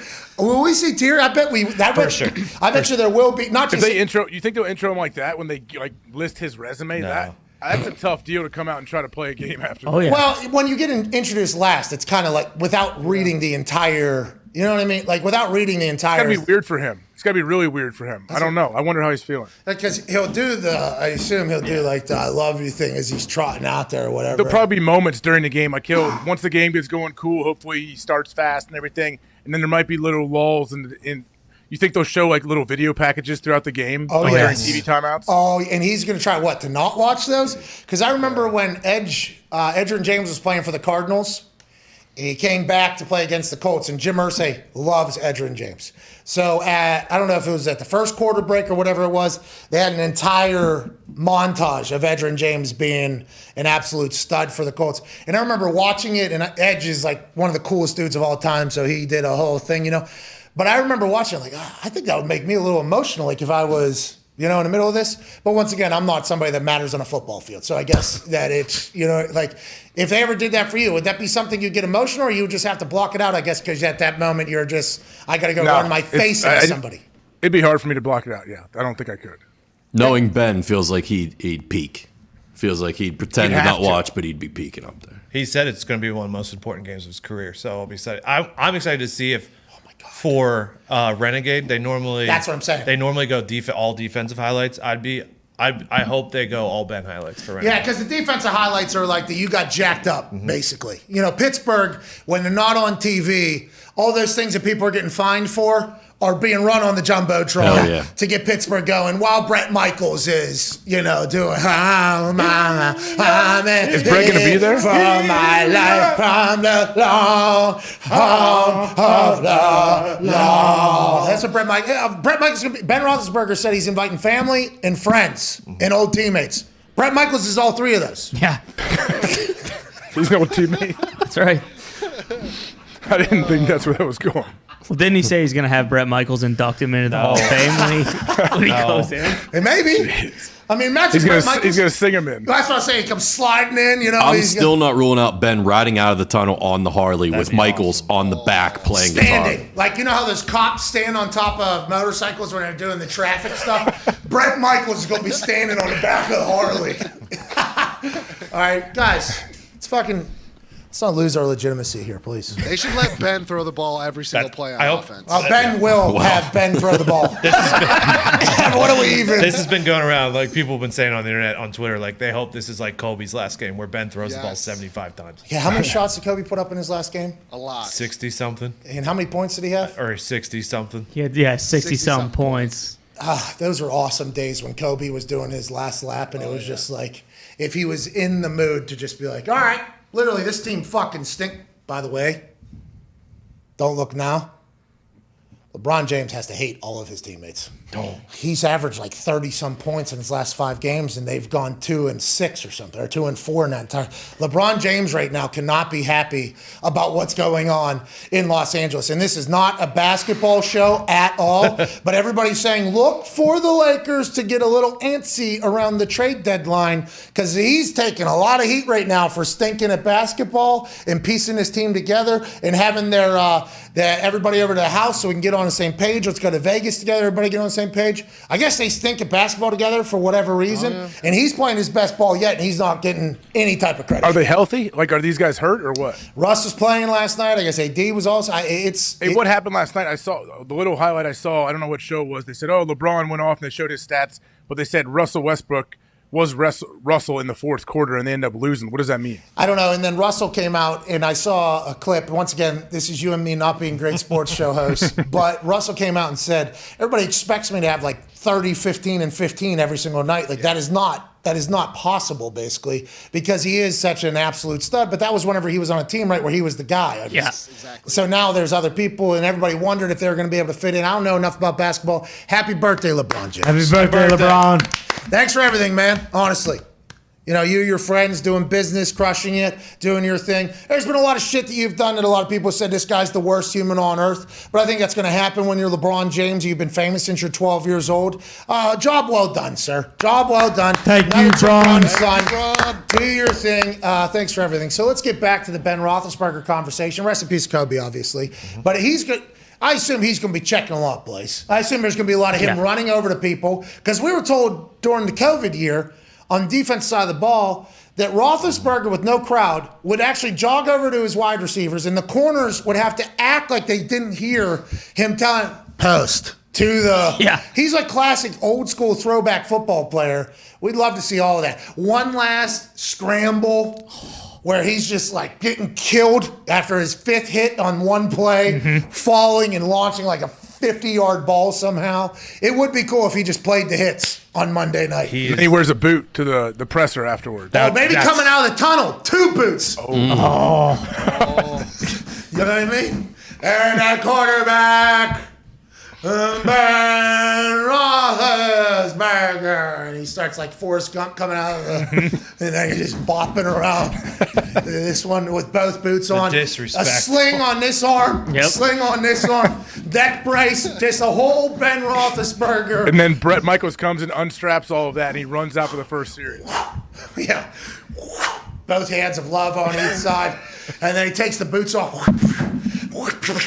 And then, we're throwing the ball 65 times today. 13-0 at home against the Brownies. Would love to get to 14-0. Oh, mama, I'm here all my life from the long, of the long. Hey, good luck out there, Ben. Hell of a run, bub. Hell of a career. Darius Leonard has been activated back due to the 5-day rule. That was once a 10-day rule. That was once a you need to test out of this thing. You need to get a negative test. Is now, if you're non-vaccinated and you pop a positive test, whether it's Omicron or anything else, you are out for 5 days and you don't have to test negative. Your symptoms just have to get better. If you're vaccinated, you can test out after 2 days, 3 days, or 4 days. 5 days is the max. Anybody will be away from their team. Ian Rappaport told us that IQ Via, the spot testing company, they're doing the test early in the week, AJ.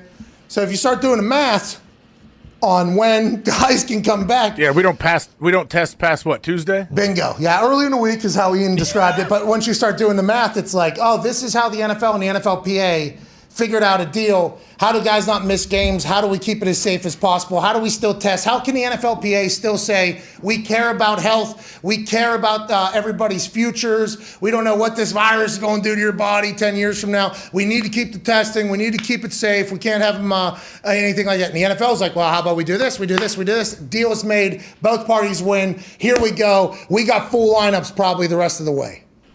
It's awesome. I think that's what they're there for. That's why the PA needs to be there to fight. That's why the NFL will reevaluate these protocols. I think they averted what could have been a disaster. I think late in the postseason.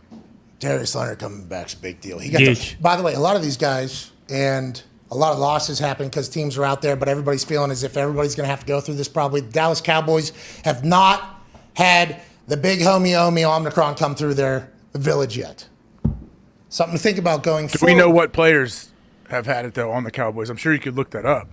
Yeah, and are they still in their 90-day period where they don't have to get tested? Because, for instance, Darius Leonard, non-vaccinated, he just got back. He got a week to rest his ankle. Right now, would have loved to have him on the field. He probably creates 2 more turnovers. He probably breaks some record. He's getting screwed somehow stats-wise because he wasn't able to play. Although he chose not to get vaccinated, he ended up with it. I'm just talking about strictly football conversation, not outside the world conversation. He got to rest his ankle. The Colts got a win. Now he doesn't have to be tested all the way through the Super Bowl. Carson Wentz going to be the same thing. He'll come back. He doesn't have to get tested all the way through the Super Bowl. It's almost like all hell is breaking loose, chaos, we should panic. And then here I am a week removed, and I'm like, the Colts are in a really good spot now. Basically, all their stars aren't getting tested for 90 days. They got through it with a win somehow over the Cardinals. The Hard Knocks episode last night was awesome. The offensive line coach might be one of my favorite humans of all time. He said last night, we got to stop fucking holding. okay? If you want to see me on the plane back home today, stop holding. If you like me, keep your hands inside. If you don't like me, keep fucking holding. That was his message to the 5th, 6th, 7th, 8th string offensive linemen that were blocking for Jonathan Taylor for 100 yards. Incredible coaching. Happy we got to see it. Did not know this guy existed. But they got to win through that thing. You just got to hope you get through it, and that game isn't as detrimental as it could be for your future. Absolutely. But now, if we know that they're testing early in the week, we probably won't see anybody out, right? Yeah, and the Cowboys, this is probably Jerry really pushing this thing. Unless somebody gets really sick, obviously, and has a lot of bad symptoms and goes and self-reports. Right. Yeah, self-report on a Thursday or a Friday, I guess. That'd be the only way. And if you're vaccinated, Rappaport said it's possible that you're still back on Sunday. Because you can test out of it. Right. Good. Are other sports doing similar things? Well, the NHL is just moving games. The NBA is The doing NHL everything. has adopted the same policy as the NFL, though, in terms of the 5-day. Exactly what we thought was going to happen, right? Yeah, as soon as the pretty much. NFL does anything, everybody else is going to do it. The NHL, now Canada, they got to deal with Canada as well. That's which is the problem. And Rupper will be joining us in about 10 minutes. You know Rupper? Yeah, I think I've talked to him on here before, but yeah, I watch. I see him. He's awesome. He is quickly becoming one of my favorite hockey players of all time. He's an Ohio guy. Yeah, so it makes sense. I mean, Makes sense. I mean, not all of you. No, you don't want to paint with a broad brush. Yeah, but you just, I mean, we're a lot because we're not from Ohio, saying he's an Ohio guy. So it's good. You being from Ohio saying, yeah, of course. That's not the case with all Ohioans. Okay, let's. I didn't say it was. Well, you Yeah, he intimated kinda that that's what alluded, you were. Okay. I will say the Ohio That's tribe. your truth. The Ohio tribe of people, I think most consistent group. You know exactly Yes. what you're getting, I think, whenever you meet, right? Do you? I mean, Pittsburgh, although not a state, I'd say Pittsburgh people also have a lot of pride in who they are. I think so. I think you could probably get a pretty good feel on who a person is if they say, hey, I'm from Pittsburgh. You know a lot of things immediately. Not that everybody from Pittsburgh is that, but I think Ohio kind of has that similar. The two groups are very, very similar human beings. They just happen to hate each other because sports teams. Yeah, and we're just a little tougher. Yeah. Pittsburgh people. Because steel mill. Steel mill, yeah, built- because we built the birthed country- built the Ohio. country, Yeah, you're welcome. You don't even have the building. When was the last time you lived in the state? Huh? Yeah, you heard me. I've been there, man. I was just breathing the air 2 weeks ago, dude. That's right. I went down there and drank a little Monongahela water and Allegheny water, and then I ended it with a chaser of the Ohio River water, dude. We were talking about how excited we were to get back there for Christmas break so that we could walk into the Mon in Allegheny and get rebaptized In our grit. Yeah. Cleanse our bodies. Monday Night Football. Isn't that a game Diggs should go to, AJ? Don't you think that's a game that Tone Diggs should go to? Ben Roethlisberger's last game in Pittsburgh, 2021 season, has Regular season game. He did say that. Last regular season game. Are they both still technically alive? Yes, very much so. And this is a big deal. This game is a big deal for both parties. And Pittsburgh and Cleveland will forever be, Pittsburgh and Cleveland. I think Tone should go. I just think Tone Diggs should be there. Don't count out the Brownies too licking their chops at being able to send Ben out on a sour note after all he's done to them. 13-0 at home. 13-0 at home on primetime, you said? No, just 13-0 at home versus the Brownies. Jesus. Louise. And they have won their last 19 Monday Night Football games. The Steelers? Oh, no. At home. All these numbers don't scare the shit out of us? Or? Oh, yeah. Yeah? Is this the first anniversary of Mason Rudolph getting bonked in the head? No. though? They've already had their moment. Okay. They've already had their There's been many anniversaries. All right, let's move along here. Bengals, the first team in NFL history to have a 4,000-yard passer, which is going to have to happen with the rest of the stats I'm about to read. 1,000-yard rusher, 2 1,000-yard receivers, all 25 or younger in the same season. This is via Field Yates and the ESPN stats and info, folks. Joe Burrow, who's 25, has 4,165 yards. Joe Mixon, running back, 1,159 yards. Jamar Chase, 1,163 yards. T. Higgins, superstar, 22 years old, 1,029 yards. First team in NFL history for all these guys to be under the age of 25 and have this much success. That means the future is very, very bright. Build them an indoor facility, AJ. Let's go and win something in Cincinnati. Isn't that something we should think about? I mean, maybe, but I think if you build it for him, you can get the naming rights. So I thought you may want that. No, I love the fact that this team doesn't know what they don't know yet. I don't know how many contract negotiations have happened through this entire thing. Smart. You like them like that. Bingo. I think that's a big deal, especially for guys that have all been in rather large moments and have shown up. It's like, hey, we've been here before, but they don't know the business side of it yet, maybe. I'm not calling them dumb. I'm just saying there's some things you got to go through to really get jaded sometimes towards what the NFL is as opposed to a game. But these dudes are a wrecking crew. They lock down some people on the defense as well. We're talking about the Browns Steelers playing on Monday Night Football. The Cincinnati Bengals are now all of a sudden in the conversation of who's going to be the AFC North dog for the next 5-10 years. Bart Scott this morning said that the way Joey Burrow talked about the Baltimore Ravens defense and the way he's handled this entire thing after Wink Martindale said in a quote that he's not sure they're going to put a gold jacket on Joe Burrow yet whenever he was talking in comparison to Aaron Rodgers. Joe Burrow said, I heard that, didn't appreciate that. I have the utmost respect for Joe Burrow saying that. I think Wink didn't mean to offend anybody in that conversation, but that can happen. So I like the way their mindset is. Bart Scott said that they just Joe Burrow put a red dot basically on his head. And that's not like, he said it's not playing dirty or after the thing or anything like there, but the Bengals and Ravens are going to play each other a lot. And Joe Burrow is going to play the Ravens a lot. And he thinks that it has all of a sudden spurred like, it's on. And I think that's what the AFC North is going to be. That is one of the best built divisions for the future that the NFL has right now. I'm very excited about it. Think of the hope that the Bengals have. Like, the Bengals have hope now, like, that's legit. And, like, hey, not only are we going to be good, we're good right now.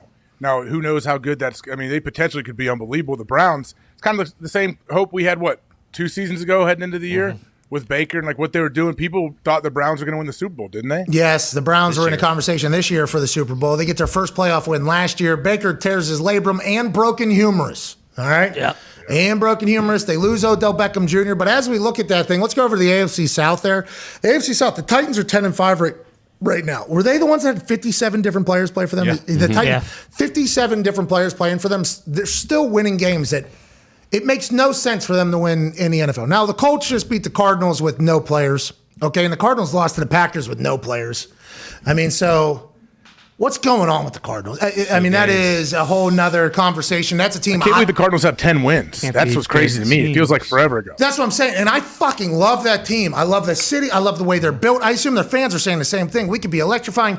Losing Hopkins is a big deal. But let's get back to the AFC South. The Titans are winning games that nobody expects them to be able to win. 10-5 right now in the lead in the Colts division, in which the Colts are one of the hottest teams in the NFL. They know they're going to have to win out. They talked about it on Hard Knocks to kind of better their placement into playoffs. Although they have a place right now, they might lose it if they don't win out. Vrabel is like 5 or 6 on the Coach of the Year odds. Yeah, he's 5th place right now in the Coach of the Year odds at plus 1,400. He's behind Bill Belichick, Zach Taylor, Frank Reich within the Indianapolis Colts. And I think that's because they were 1-4, and then they turned this entire thing around, have gone on a run and looked incredible. They got an MVP candidate, a running back, being able to adjust with a brand new quarterback in there this year, and all the shit that went through training camp. I think that's why Frank's there. And Frank, after watching Hard Knocks, I have even more respect for that guy. I love the way Frank Reich seems to operate on the day-to-day. I know he doesn't, but it seems like he smokes a lot of weed. I mean, he does not. I don't think he does. I don't think that's his thing. But he seems to just have a different view on the game. As a backup quarterback, a successful backup quarterback, he has a lot to do with the offensive game plan. He's calling plays. I mean, great coach. I absolutely love. LaFleur, though, and Aaron talked about this just the other day, he's not in anybody's conversation about Coach of the Year other than the sports books who have him at the favorite right now because they're 12-3, top of the NFL. It's B-Flow there in Miami, by the way. Plus 2,400, sitting right behind Mike Vrabel. And then Sean McVay rounds out the top 7 there. Go ahead. No, you were making a great point because Vrabel, obviously, Henry's been out for half the season. 57 players. A.J. Brown's been out for 5 games. Julio has he played anything at all this season? I love Frank Reich. I'm literally growing to like him more and more as a coach every Hard Knocks episode. But Vrabel, what he's been able to do, I think we've been saying this for a few weeks. Hey, this Ohio, by the way, which means we know exactly what it means. We know exactly what that means. We meet Fraves. We probably have some expectations going in. Not good to do that, but he's from Ohio, so stats say there's a good chance we probably know a lot about Fraves before we even meet Fraves. Yeah, a lot of good things. Yeah, I agree. Gritty, hardworking, tough guy. Yeah, that's Fraves. Probably some stubbornness in there. Probably quick to sense bullshit and hate him. I mean, Ohio is good awareness. Is that what you're saying? Yes, I do believe. And I'm not saying there's any, and maybe there are a bunch of Nobel Peace Prize and whatever the smart awards are coming out of Ohio. Yeah. Street smarts in Ohio, though, very big. I think just like Pittsburgh, by the way. We're a little bit grittier, tougher, but I think Pittsburgh, Ohio, similar. Vrabel not being up higher was alarming, I think, to both me. I think Foxy immediately was, Vrabel should be in this conversation as well, and it's because he doesn't do anything. He doesn't do any conversations. He doesn't do any media. He was in Man in the Arena. He doesn't care. You think he cares about Coach of the Year? Like, he wants to win the Super Bowl. Like, nothing else matters. He told Taylor Lewan he'd cut his dong off for another ring as a coach. So, like, I don't think any of these coaches truly care about getting coach of the year. Hey, congrats. You got knocked out first round of the playoffs, but you did get coach of the year. Like, they don't want that. Yeah, this is kind of like, when the personal awards outweigh the team awards, you want to get that person off your fucking team. Yeah. Like, hey, when this person is worried about this, much more. When it's pretty apparent, they're all about their own individual awards, much more than what the team does. Yeah, it may cause a fracture in the team. Oh, congrats, man. Okay. Let's get that person the fuck. And by the way, very Ohio of Raves not to care and everything like that, but I do believe there should be a little bit more respect put on his name. And that's not saying that Frank Reich doesn't deserve it. Hey, but if LaFleur wins, though, think about it. If LaFleur wins, everyone's going to say, wait, give me Aaron Rodgers. I'll be coach of the year, too. So I actually told him that in the conversation whenever you were dealing with Omicron at the time, I think. Was that where you were at Omicron? No, you had vacation day. Vacation. Yeah, so when I talked to him on Tuesday, I said LaFleur has no shot, because he does good, he has Aaron Rodgers. He does bad, he has Aaron Rodgers. How's he losing? And LaFleur has been very quiet, and I think Aaron has been very much pro LaFleur from the very beginning. Publicly, I guess, from the very beginning, it was like they were going to hate each other because I guess Aaron didn't have any say in who was being hired. Nobody really knew what the fuck a LaFleur was coming out of Tennessee. I think his name kind of came out of nowhere. And somebody who was close to Aaron allegedly said that he said he wasn't happy that he wasn't part of the process, which is Aaron Rodgers' life at this point. Who knows if he said that or not? It became a thing. Then to Mike Murphy, you don't be the problem, remember, which has been debunked since then from Aaron Rodgers about Mark Murphy never saying that. But it all built to the narrative that Aaron and LaFleur, two young offensive, guys, aren't going to get along. There's no way Aaron's going to allow this guy to succeed. And I think after that first year where Aaron threw like 26 touchdowns, 2 interceptions or whatever, and it was a down year for him, and then he went into the Zoom offseason because COVID was happening, and Aaron told us that he and LaFleur basically went through like every play, what do we like, what do we don't like, got on the same page even more. I'm not sure there's a lot of quarterbacks and head coaches doing that. Some, obviously, but not a lot. I think LaFleur has tried to do his best to not only earn the trust of Aaron, but also earn the respect of Aaron with the amount of work he puts in. Aaron's always like, this guy just, all he does is work. He doesn't say anything. He gets a fresh fade every day. They trim his eyebrows every day. But other than that, he just looks at football. LaFleur had no shot. I don't think he gives a fuck, but he's won a lot of games, and he's only going to continue to get better, we'd assume. Yeah, he is. I think he's done a great job of it. Think about it. Yeah, of course, you're coming in and you're coaching the Green Bay Packers and Aaron Rodgers. You get him playing at a crazy high level. But think of all the stuff he probably has had to deal with behind the scenes, trying to balance out, okay, obviously I'm all in with Aaron. I'm on board with him. But then the whole situation last offseason, the front office, like how do you balance those relationships when you're still trying to win games and help put a roster together? And you're the offense coordinator, so Jordan Love also.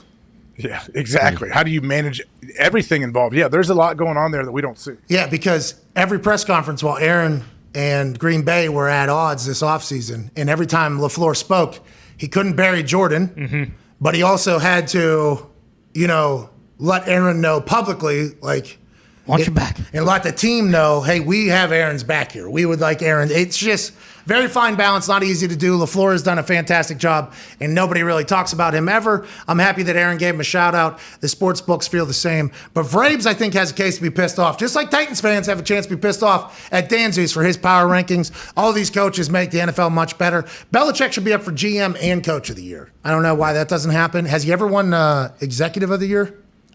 I would assume not. So. Probably not. Is that an award does that go to GMs every year? Yeah. I bet if he hasn't won that, I bet he's very pissed. He loses sleep over it. I bet you he knows. I bet you he knows. But he's always classified as a coach. You're right. He does way more than that. He's not. The fact that he's been able to do both contract negotiation, strategy. He's basically an owner too. He's like coach, GM, like co-owner almost. That's like when I look at The Rock and how do you have enough time? All these other coaches. Too many phone calls. Too many phone calls for those guys to deal with. And he's got to deal with the agents of people. And I don't know how. I guess that's why he brought back Matt Patricia to kind of help him deal with all that. Yep. And he had other stuff going on. Joining us now is a man who is not from the sport of football, but he is an absolute legend from the sport of hockey. Ohioan, I believe he's from Cleveland. Browns stink. That's not this guy's fault. He was a Penguin, which means he's played for the greatest organization in all of NHL. One of the co-hosts of That's Hockey Talk, ladies and gentlemen, Mike Roper. Hey! What's up, fellas? How you doing today? What are you doing? Get a little workout in out there? No, man. I'm on. I'm running the NHL Network studio. I just pulled over on the Jersey Turnpike. Class C rest area I'm at right now, but getting the call done. Okay, well, you're hosting a show I heard today. Old Rupper's reigning the entire NHL Network this evening at 3:30. Is that what's happening? Yeah, I haven't got any details, but NHL Now is on from 4 to 6, and normally we got Jackie Redmond, great host on that show. I don't know what happened, but I got the call from the bullpen. They went, bring in the lefty, and they're bringing me in this one. And I don't know. I'll be honest with you. This is either going to be something that's going to be really big for me, or it's probably going to end everything. So I don't know how it's going to go, but I'm ready for it. Let's do it. We're talking to Stanley Cup champion and Danbury Trasher legend, Rupper, wearing the Galante hoodie right now. Let's go, Trashers! Woo! Let's go, Trashers. The best team that has never really got fully blossom, I think. Yeah. They're probably gone too soon. They are. They're very much so. And we have nothing but love for everything over there. And that's how we learned of Rupp, I believe. I learned of Rupp. Got a chance to chat with Rupp. Now I'm learning even more about Rupp. Incredible stories. Knows everybody. Now he's on NHL Network hosting for 2 hours. I mean, this guy is the face of hockey at this point. Rupp, quick question. What's going on with hockey? Games are canceled. They removed. Canada isn't letting people in there. What does the next few weeks look like for hockey? And tell me why the Penguins are the greatest team in handling all of this, please. All right. Well, listen, we got, I think a lot of leagues and a lot of places are watching the NFL, how things are being managed by the NFL. They're kind of paving the way for some of these other leagues.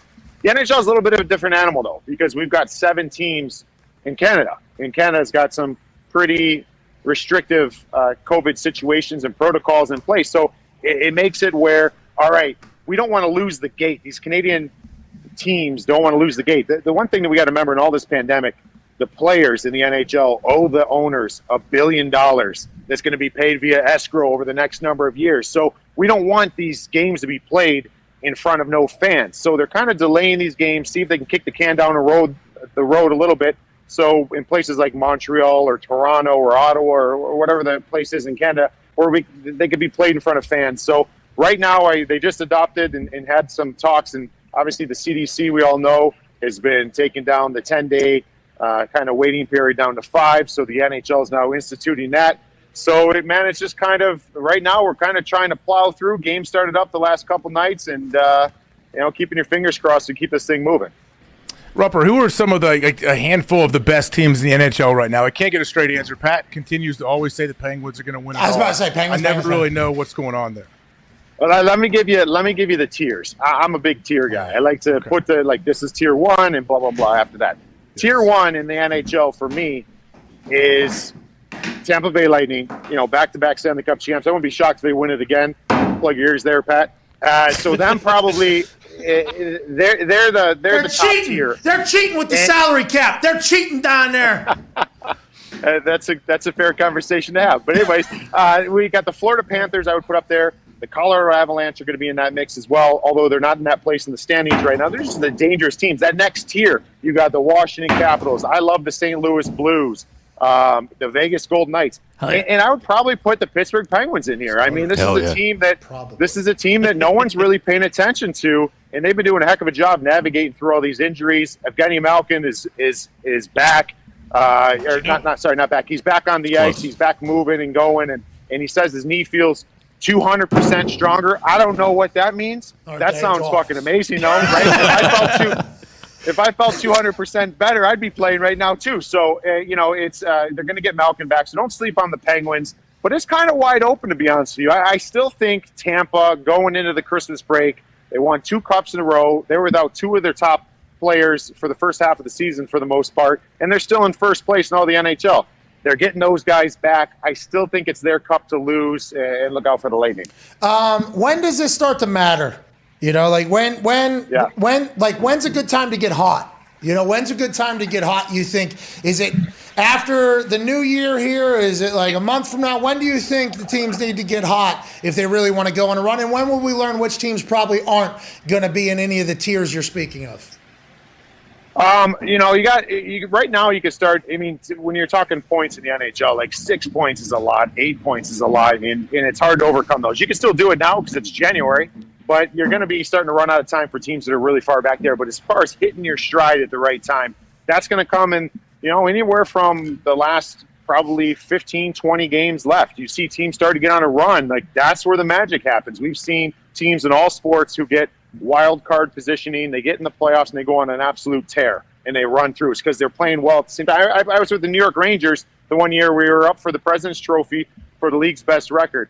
All year, we dominated all season long. But we kind of ran out of gas like the last 10 games. And I don't know, say we were 4-6 in our last 10 games. Then we came limping in the playoffs. And it didn't really matter what we did prior to that, right? So, look for the teams that are going to hit in stride. I'd say middle of February, the teams that get on some good runs. I mean, if they can get in, you got to look out for them. All right, let's figure it out, Sid. All right, speaking of, how's Sid playing? Sid playing? Or I know games have been moved and canceled. Have you got any updates from Sid's house pond that he's skating on, working on? Is he still greatest player in hockey? Who is greatest player in hockey right now, aside from Sidney Crosby? Hey, you know what? Sid's right there, man. And this guy, the one thing with Sid, and we talked about it. We talked about it on that Talkie Talk, and we told some stories about it. And I know you guys know this as well. Like, he is a creature of habit, man, more than anybody else. And greatness. Anybody who plays the sports, like you do the same thing every day. You eat the same damn food every day. You go to sleep at the same time every day. This guy is on another planet with that. So he didn't start the season with training camp, man. He had his wrist surgery. It took him some time to get going. And but he's not. I guess my point is he's not fully there yet, but he's still a hell of a player right now. And this team is loaded to make a good run. And Gino, like I said, there's going to be a lot of motivation. He is pending UFA. Chris Letang's a pending UFA. There's a lot of question marks what the team's going to do. I think there's a lot of chips on the shoulders of the Pittsburgh Penguins. And Sid will lead that and carry this team a long way. Is McJesus the guy then? He's the best player. Who's the best player in hockey, you think? Stoner. What about Stoner? All right.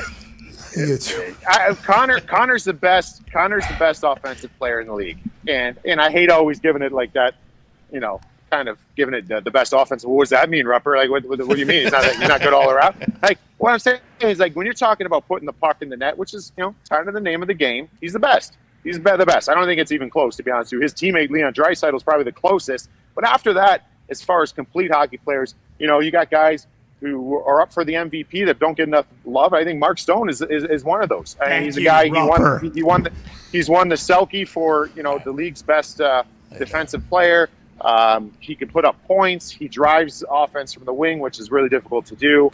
There's a lot of names out there as far as, but the Hart Trophy winner, the league MVP up to this point, it's Alex Ovechkin. What he's doing right now is incredible. I don't know how. I guess I don't know if it's straight up Russian gas or what it is, but this guy just doesn't stop. The guy doesn't stop. I mean, he's however old he is right now. Is he 30? Oh, he's 37 years old, somewhere around there. And this is the best complete numbers he's put up in his career. So I think if it ended today, the league MVP would be Ovi. Okay, quick question before AJ has one other than Stoner. whenever you talk about the NHL locker room dynamic, it's much different than the NFL one, but you still are a melting pot of a bunch of different backgrounds. But in hockey, it's, Russia, Sweden, Canada, Norway. I guess if you play hockey your entire life, but as an Ohioan, in what we know about Ohioans, generally, as a rule of thumb about Ohioans being Ohioans, what's that? Being unbelievable, but go ahead. Exactly. I mean, absolutely. Yeah, exactly. That's what you're thinking. Yeah, that's exactly what I was thinking. That locker room dynamic. Does everybody speak English? Is that as big of a camaraderie in the NFL is a massive deal. You can see what teams like each other. In the NHL, with how many different languages and backgrounds, is there a big camaraderie factor in that thing? What do you guys just all get absolutely hammered together? How is the behind the scenes stuff of the NHL? It's funny you say that because you sit there and guys will joke around. So in the locker room, it's not about, hey, you're playing in North America here, you got to speak English. We respect guys that come over, and you might have 5 Czech guys on your team, you might have 2 or 3 Russians. But inside that room, you got to speak English because nothing's worse is I remember early on in my career, you'd have a couple Russians on the team. In between periods, some of the boys would be like, hey, AJ, yeah, good period, man. Hey, when chip it by this guy, I'm going to go in there and you're talking gameplay, you're talking strategy. And then you get some of the Russians over there, and they're like, "Rupper, fucker, I hear you. I know my name, and it didn't sound like the tone was real positive. So, there's what you say in those moments. You say, "Hey guys, English," and the guys are receptive to that. They know it's about us coming together and working together. But you know what? That's the great thing in the NHL, and I'm sure it's like that in football and all other sports. We have 82 games. You get out on the road. You go to dinners. You fling stories. You're talking. You're having some beers. Those are the biggest things you miss as a player when you're done playing. It's that camaraderie. So I can be. There's parts of northern Sweden that see about 3 hours of daylight in a day. That kid grew up. I'm playing with them. We could be best of boys. And I find that to be pretty spectacular, man, because there's not many times in this earth where you're introduced to that many different types of people, and it is a melting pot. I love it. Rubber, what about fighting in the game? I'm sure you get asked about it all the time. Are we going to see more or less as the game continues to go on? I know they want to take out cheap shots and headshots, but is it always going to still be there, and that the threat of fight's going to be there? Such an It'll always be there. I don't know if it's going to get more of it. I think it kind of comes in waves. I mean, early on this season, there was quite a bit of it. It's always going to be a part of it. I mean, you can ask, and those great players we talked about, you talk to Ovi, you talk to Sid, you talk to Connor McDavid, you talk to any of these guys, everybody wants it. Everybody wants fighting in there. It's a vehicle to, some people may not see it or understand it, but it's a way to keep people safe, keep people accountable. When you're going out there and you're trying to play against Sid or Connor, you want to make life miserable for them. But and when you have 18 guys on the other team who feel like there's you don't have to be accountable. Yeah, there's no consequence. Well, now you got 18 rats on the other team that are going to be all over the star players. Well, you know what? If you could throw a big boy out there who's going to stand up, I don't know, maybe take a sussy and take a 5-game suspension on trying to send a message. You know what? Now all of a sudden that 18 drops to 5. Maybe there's only 5 guys on your team that are brave enough to still go at those guys, knowing that they might have to pay the piper. So I think that's something that the players will fight for till the end of time. They want fighting in hockey. I don't know, AJ, if it's going to grow and get more and more. But it's a spot where everybody wants it, and I think if the players want it, it's going to stay in. How come every time I watch, and it falls in this vein, I believe, but how come every time I watch Wayne Gretzky, he's basically skating on an open ice rink? He's just he's got nothing but time, and the goalies are wearing less pads than Aaron is here on this bobblehead, and it's a much different game. When did that change? When did the goon thing kind of end? Because I remember that being a huge part. Like, Wayne had a guy, a protector who came to different teams with him, right? And everybody knew, hey, you do anything to Wayne, this guy is going to fuck you up. So you got to stay away from him, to what you just said, basically, right? Like, that is how it was for a while. When did it change? Just whenever people thought brain injuries? Is that what kind of changed you thing? Was it the optics of fighting not being accepted? Why do you think there was a time there where it was kind of just like taken out of the game completely almost, and it's still being able to resurge here through the star players who were like, this is much different than what every other star players had to deal with in the history of hockey? yeah, I think now you're starting to see more of that, and that's why some of these conversations are being had where they're trying to take some of it out. Obviously, we know in all these sports that the dangers of head trauma. So that's something. I will say this: in all the years of playing hockey, fights are not where the head trauma is. It's the hits, and it's taking the shoulder to the chin. And the ice, right? Yeah, and hitting the ice and being knocked out before you hit the ice and then hitting your head on the ice. So I think when you talk to a lot of people, a lot of guys nowadays, fighting is different. Back in the day, I mean, it was just, you're toe-to-toe. You're eating as many punches as you're given. And, that's changed. It's not like that anymore. You know what I mean? And I think the biggest change, though, was back in 2005, there was the lockout. That was during the Danbury Trashers time, during that time. And, there was the lockout. And it was kind of coming off the dead puck era. The dead puck era was the era where the goals were significantly down in the NHL. People were like, well, this isn't fun to watch anymore. Fans weren't loving it. Yeah, we like the fight and we like the kind of gladiator side of the sport, but we want to see some goals and we want to see some talent. So they changed the rules. And when they changed the rules, it was no obstruction, no hooking, no grabbing. I mean, you used to be able to do whatever you wanted, man. You used to be able to throw up any kind of interference you wanted. It was like playing, it was no rules on the playground type stuff we're talking. And they changed those rules. And from that day forward in 2005, coming out of that lockout, it weeded out a lot of guys. Because now you can't, I'm 6'5", and I played center at that time, and I played down low, and I'd be playing below the goal line in the defensive zone. And I was confident. I don't care if I go in the corner with a fast, small guy who's going to try to dance me out the corner. If he dances me and he gets by me, I still got a big wingspan. I can still wrap him up and bring him down. Like, it's not a big deal. And now when they change that, I can't touch him. I got to skate with them. And that changed. All of a sudden, the coach came to me one day. He's like, Rupper, I love what you've done for us at center. It ain't fucking working anymore. You gotta go to wing. So they moved me over. They moved me over to wing, and I was playing along the boards a little bit more. And that really changed it though, Pat, because it's like those guys kind of got weeded out because there was a time when those tough guys, they weren't the most skilled. Maybe they weren't the fleetest of foot. But now you're starting to see guys. Here's the kicker. Tom Wilson, which is a bad word to a lot of teams, fan bases in the NHL. Tom Wilson is a unicorn in the NHL because he's 6'4", he's 235 pounds. He hits like a freight train. Very attractive. And he's good. He very attractive. Very attractive. He's a handsome son of a bitch. He plays on line one with Alex Ovechkin. And that's the other part of it. Playing with superstars, if Ovi didn't want to play with Tom Wilson, guess what? Tom Wilson would never see the ice with Alex Ovechkin. Ovi wants to play with him. And so he plays. And that guy is kind of the nuclear weapon, if you will, in the NHL. Every team set in their fan bases hate him, but 32 teams all want Tom Wilson. So they're looking for that next guy. Who's that 6'4" guy who can skate like the wind, run through you, can play with the offensive players? That's that next kind of big money maker in the NHL. He's tight end. You're looking for the tight end. Basically, the NFL 100%. Changed the game, and the tight ends became. Yeah, we went through all of his fights. We believe he is 53, 27, and 3 in his fighting career. That was Zito was the judge, the jury, and the executioner on those fights. We looked it up on YouTube because this was back when he was running everybody, and it was like, this guy's the worst.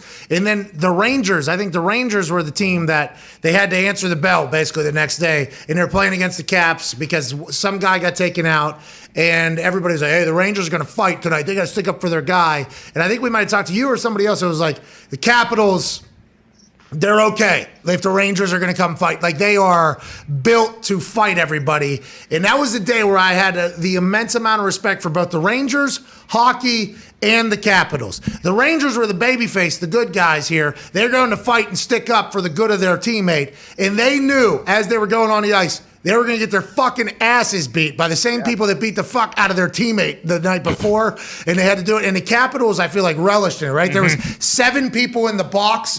Tom Wilson had his jersey off, I think.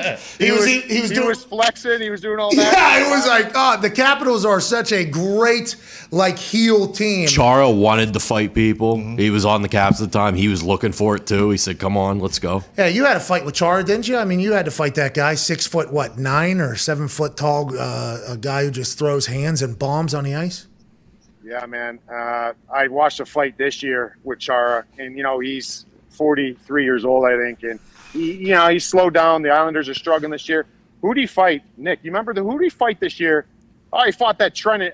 Was it that Trenton kid in Nashville? Yep. So this Trenton kid, this Trenton kid in Nashville, I think he's a Russian guy, and this guy one-punched Chara maybe last year or 2 years ago, and they haven't really kind of, butted heads since. And all of a sudden, get in this game, and this kid, what a nut bar this kid is. He didn't even fight that much, but he hit the lottery, hit Chara, knocked the big man down, and Chara wanted a piece of him. And they fought earlier this year, and this kid's face blood everywhere. And I'm like, oh my God! I'm just glad I wasn't him. But Chara, I think he's starting to understand now. I got to do something different. He's got that scary mentality once again. He used to be one of the league's top end defensemen. He knows at his age right now he can't do some of those things. So now he's just blooding people up and trying to crack their skulls. Right there it is. Look at my face. My face right there. That wasn't fun, man. So hold on. Yeah. You lost this, yeah?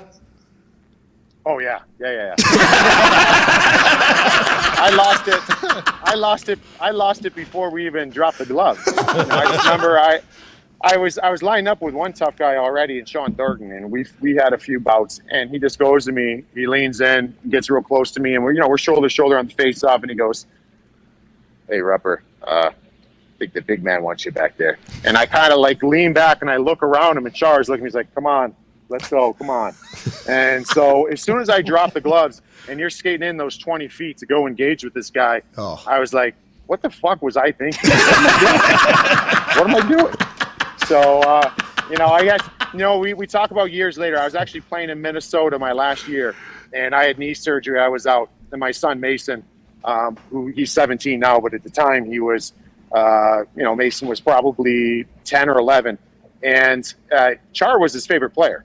And, he knew Char was his favorite player before I fought him. And so I said to Mason, I'm like, "Hey, Mace, I'm not playing tonight. Let's go to the game. After the game, I'll bring you down. You can meet Big Z after the game. He's a really nice guy. He's a great dude." All right, cool. So after the game, we go down there. Z comes walking out. And he's standing there, and he was awesome with Mason. He is literally the biggest class act ambassador to hockey. He's talking to him. Get a picture with him. I get the picture developed. Gets Char to sign it. This little turd puts the picture above his bed of me getting my ass kicked by Zdeno Chara. So he's like, "Dad, can you sign my picture? Because I got Z on it already." So I'm like, "Why would you hang a picture of your dad getting beat up above your bed with this guy signing it? Like, that's not that cool." And he's like, "I think it's awesome." So kids are the best. Go ahead, Tone. Rupper, we talk about how camaraderie in the NFL in the locker room is huge. I lived across the street from Max Talbot during all those playoff runs, and I saw a lot of camaraderie happening in the South Side. Were you a part of that? And are all NHL players just a bunch of big booze bags? Great question. Hey, you brought up the one guy. Hey, listen, Max Talbot. So you brought up the one guy. I know. I lived across the street. Down by Southside, there's This is Pittsburgh, by the way. This is a strip of bars. It had a Guinness Book World Record. Yeah.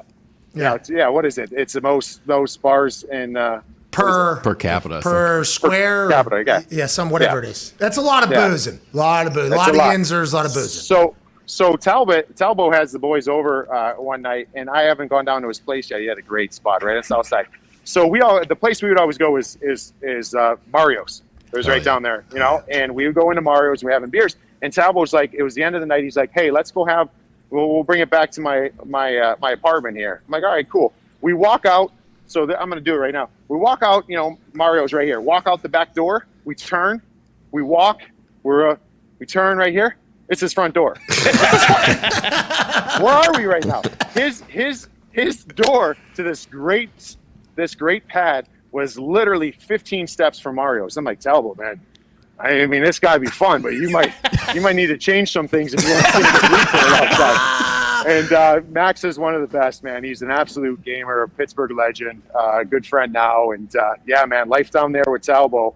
It's an interesting spot, to say the least. Those are dog years down on the south side. A guy who lived there for 25 years, Nick Maroto. Long time. Rupper, real quick, you played in Minnesota. The Winter Classic is still happening on Saturday. I don't think people know this. The St. Louis Blues are going to Minnesota at Target Field St. Louis still has a team? to play the Minnesota Wild. You played in a couple of these outdoor games. Can you talk about what it's like? It's awesome for them, man. Yeah, man. I played in two. I played one at Heinz Field, obviously in Pittsburgh. I was against Pittsburgh and Washington. That was in 2011. And 2012, I played in the one in Citizens Bank Park in Philly when I was with the Rangers against the Flyers. I didn't have to deal with. We had some weather in Pittsburgh. It was raining. It was like the ice. The rain's the worst part as far as the ice conditions. And when you get the ice getting a little bit soupy, and I remember there's the passes were coming on the ice, and it's going through puddles, right? And there was spray. It was spraying up over the heads of players. So a lot of players were opting. I didn't wear a visor, and now you have to. But at that time, you had an option. Guys who had their visors on, and they're trying to just receive a pass, and they're just getting sprayed. Can you imagine? It's like me throwing you a football, and then right before you catch it, I just take a spray bottle and I go. You know what I mean? So guys are coming off the bench. They're like, fuck this, take this shit off. Guys are taking their visors off. You're just adjusting. You're trying to do anything you can to survive in the game. The weather we had, though, was 35. I mean, you went out there, you wore your layers. You thought, hey, it's going to be cold. I had my eye black on. Oh. I had all these different layers on. And then cool. Guys went out for warm-ups, and they came back in. And, again, creatures of habit. Guys are like, get this shit off of me. I'm going to go the way I always go inside the arena. So guys would just go back to what they normally do. That isn't going to be the case here. This is a different animal in Minnesota. They're expecting a high of -5. This isn't wind chill. This is -5. A high of -5. They said between -5, -15. And so everyone's like talking about, the players on the ice. But I'm, for selfish reasons, me and Kevin Weeks, we're fucking covering this thing in a suit on the side of the So I'm not sure what that's going to look like. I already said, I'm going to Dick's tomorrow. I'm getting that, AJ, give me any tips on what I can wear. You played in Lambeau. I need something, dude. Wear a wetsuit. I gotta like wear old Tom Brady. Get that wetsuit. Yeah, get a wetsuit in there. Cook the body a little bit. I might make my suit wet just to try to stay warm. Like it's gonna be nasty. Peeing yourself. It will turn cold though. Rupp, we have to get to hour 3 here. We can't thank you enough for joining us. We'll watch you on NHL Network. Congrats on the hosting gig, huh? Here we go. This guy might win a goddamn Emmy, ladies and gentlemen. Stanley Cup champion. Guys. Thank you very host much. of That's Hockey Time, Mike Rucker. Hour 3 starts in about 10 seconds. AJ, are you going to be able to stick with it all the way through? You're peeing under your desk right now. No, I'm good. Yeah, he did twice during that conversation. I'm a tough spot. Here we go. The Pat McAfee Show. There'll be no rules for our guests, for us, for the things we can talk about. Yes, speaking his mind. I've never had a problem expressing my opinions or my thoughts or anything like that. While being relatable. I haven't had that manufactured fake-ass celebrity that a lot of people have whenever they go on those big networks. I've had a chance to really build my crew, build my following, build my audience. And ridiculous. What am I supposed to do? So I'm supposed to look at something that I can definitely afford and say, nah. Is that what I'm supposed to do? The Pat McAfee Show starts in 3, 2, 1. Hey, welcome back to that show. Hour 3 on this glorious. There's no Thursday night football, but there is bowl season Thursday, December 30th, 2021. We shall begin right now. Yeah. Can't thank you enough for joining us. All the boys are here in studio. At Ty Schmidt, at Frank Moraldo, at Ton Diggs. Boston Connor's roaming around his apartment because he has tested positive for the big homie, Omi. We hope he'll be back tomorrow, in which we'll be live 1 to 3 as a kickoff for the college football playoff semifinals. Speaking of the semifinal, we have a college football national champion right to my left in an attic in Ohio, ladies and gentlemen, AJ Hawk. Stephon Diggs will join us in about 12 minutes. We just got off a call with Rupper, and before we move back into the sport that we know most about and people hear us talk about, my stick's broken. Oh, no. What? Yeah. Sign? What happened? I don't know. I couldn't juggle the puck or move the ball. Something's going on. What's going on? Need to bend it? Hold it out. It's not snapped. Need a new twig. I used to say that a lot too. Looks good. When it's carbon fiber. It's not going to break, is it? Oh, Yeah, it'll snap like a toothpick. I used to say that a lot too, though, when things weren't working out the way I wanted them to. That's It's stick. Yeah, that's what I was trying to do. A little dangles and flip this thing up for a knuckle puck in the middle of that thing to impress my hockey friend. And the stick's broke. Couldn't even do it. A little bit embarrassing. Okay, I put on my worst performance with the dangles. Sorry, the stick put on its worst performance with the dangles. There you go. When Stanley Cup champ Mike Rupp was on. But it was great chatting with him about hockey and everything. Let's get back to a little bit of NFL conversation and NBA conversation. Christmas ratings were released. Stephon Diggs will join us in 11 minutes. Christmas ratings were released. NBA versus NFL. These owners at the NFL, they don't give a shit about anything. At this point, they can say and do whatever the hell they want. Ari Mirov of Pro Football Focus reports that the 4:30 game between the Packers and the Browns on Fox and NFL Network had 28.6 million viewers. Now, once again, we have no idea how they're tracking this. We have no clue if it's accurate or not, but everybody's going by the same what the fuck system and rating system, even if we don't know how it works or if it's anywhere near accurate in the modern world that we live in with streaming. 28.6 million viewers. The Warriors-Suns game on ABC, 5.1 million viewers. Okay. That's a lot of viewers. Yeah. 5.1 million. Everybody has ABC. Everybody doesn't have Fox NFL Network. I think Fox is. they do. Fox, Fox they do. Fox is a cable channel, I believe. Friday Network. night network thing every Friday night. SmackDown. How you doing? Keep it moving. Lakers Nets on ABC at 8:00 Eastern, prime time. ABC and ESPN. 5.7 million viewers. Okay, that's a lot. Colts Cardinals. Colts had every single one of their Pro Bowlers basically out of the game except for Jonathan Taylor, Carson Wentz. NFL Network, and it's just on NFL Network. Yeah, that's big. 12.6 million viewers. Yeah, because I know a lot of people don't have NFL Network. No, and you have to find it, especially if you're in a place that maybe doesn't have it on the screen in a hotel or a house that you rented out or whatever. So you have to find the game because you're in the goddamn city. How we doing? Keep it moving. But the entire NFL knows that every one of these tweets that goes out is another celebration of what? Network deals, sponsorship deals. There's only so many sports things that can go from NBA, NFL, NHL, everything like that. Every single week that passes, especially big days like Christmas, NBA is supposed to own Christmas, right? That's kind of the NBA's thing is Christmas Day is our thing. They got all their big-time players playing there, and they had big numbers, 5 point whatever, and I think the NBA is very much a digital league. So how are they rating that and getting that into the play and into the fold of the numbers?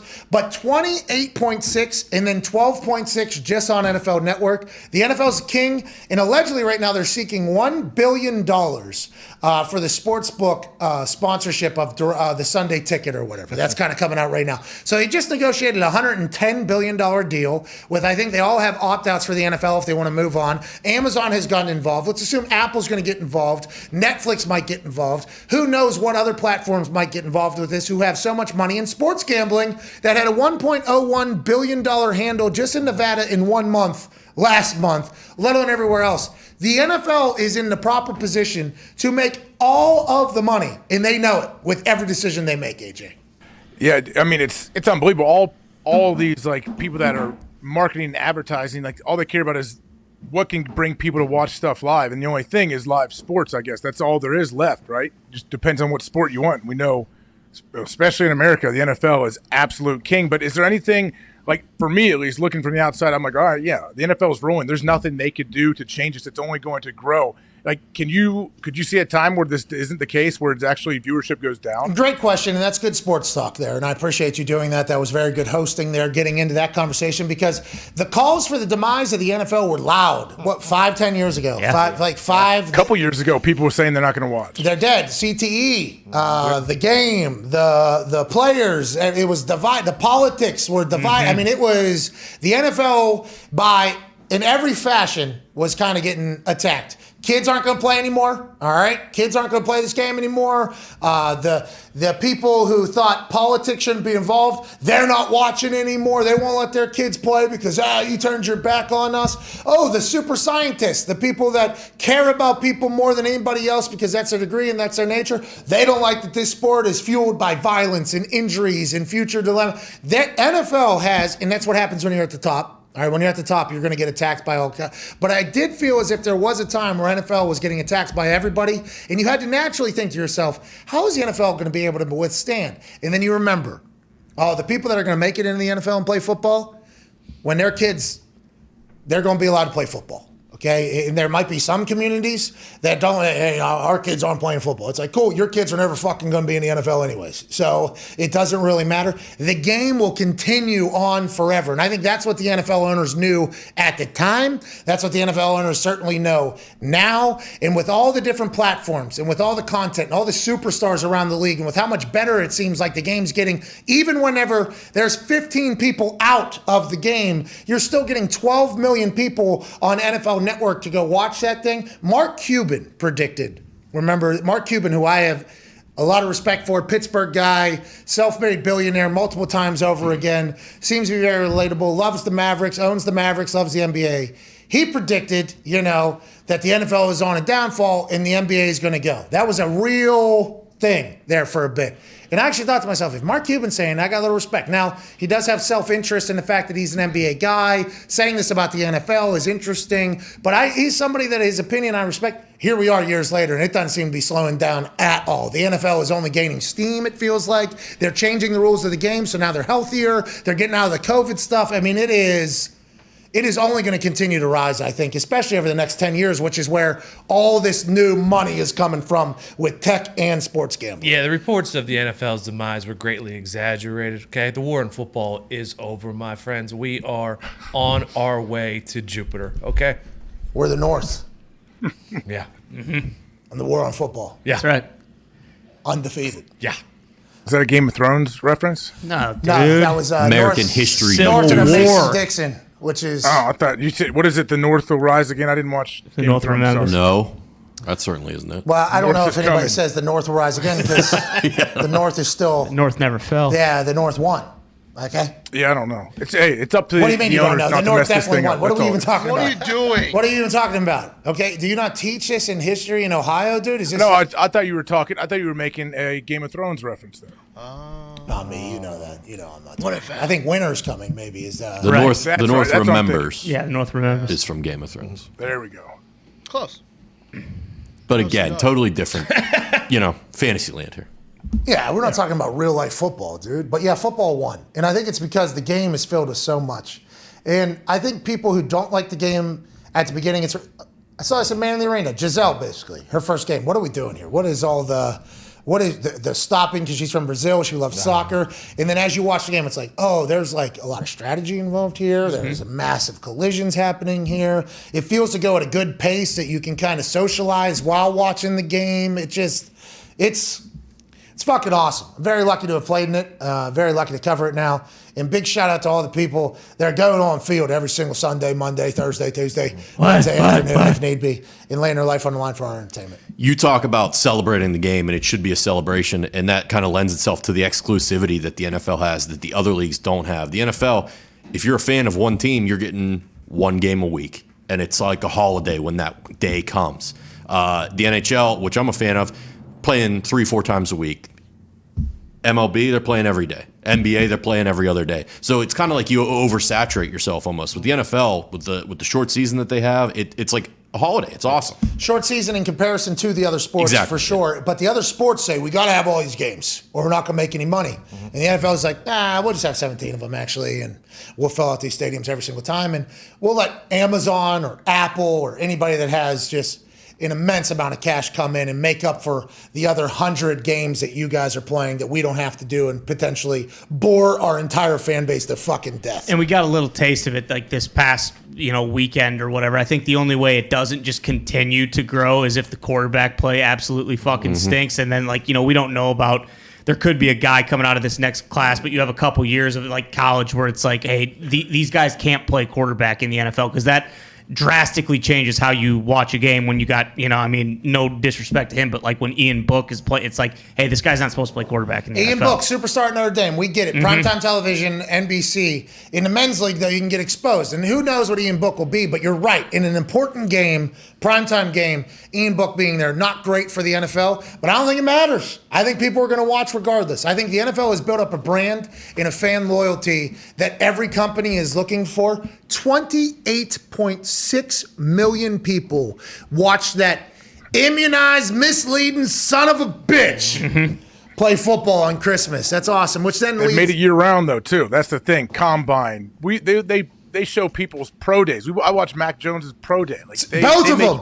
Yeah, they make everything interesting. Like people, they get gigantic numbers for things that shouldn't get gigantic numbers. All right, so pigs get fed, hogs get slaughtered. Let's talk about that. Another great quote I think came from Mark Cuban. Shout out to him. It's basically like greed. Like, hey, don't like it's good. Let's not get too crazy. The immediate conversation, not just another game. Let's add another game, which I thought was going to happen as soon as 17 became available. Like, well, they're going to look for 18. I mean, they're going to be looking for 18 very soon. That was what they initially pushed. Hey, we want 18. NFLPA, no, we're not moving one game. And then they're like, okay, there's an extra, $50 million in everybody's salary cap if we have one more game. And All right, we'll do Yeah, one more sounds game. good. All right, That we'll do sounds one more pretty game. good. And with all the new money that's filtering into the NFL, and I can't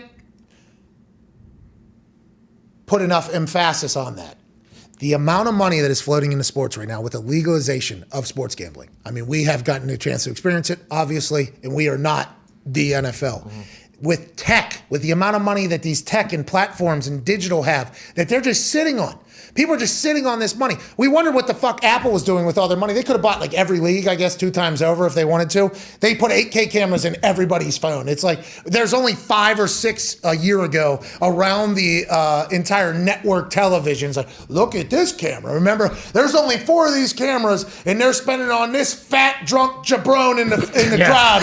You know, like that was like how it all started. And Apple was like, nah, everybody gets one in their camera, and they still have so much money. At some point, these networks and these platforms who are in a battle for real estate right now. How do we keep people on our platform as long as possible? The only thing TV has that we don't have is live. They are going to, nothing's overpaid for, right? Everything is properly priced depending upon who is the eye of the evaluator. So they're going to come in and pay. And it's just...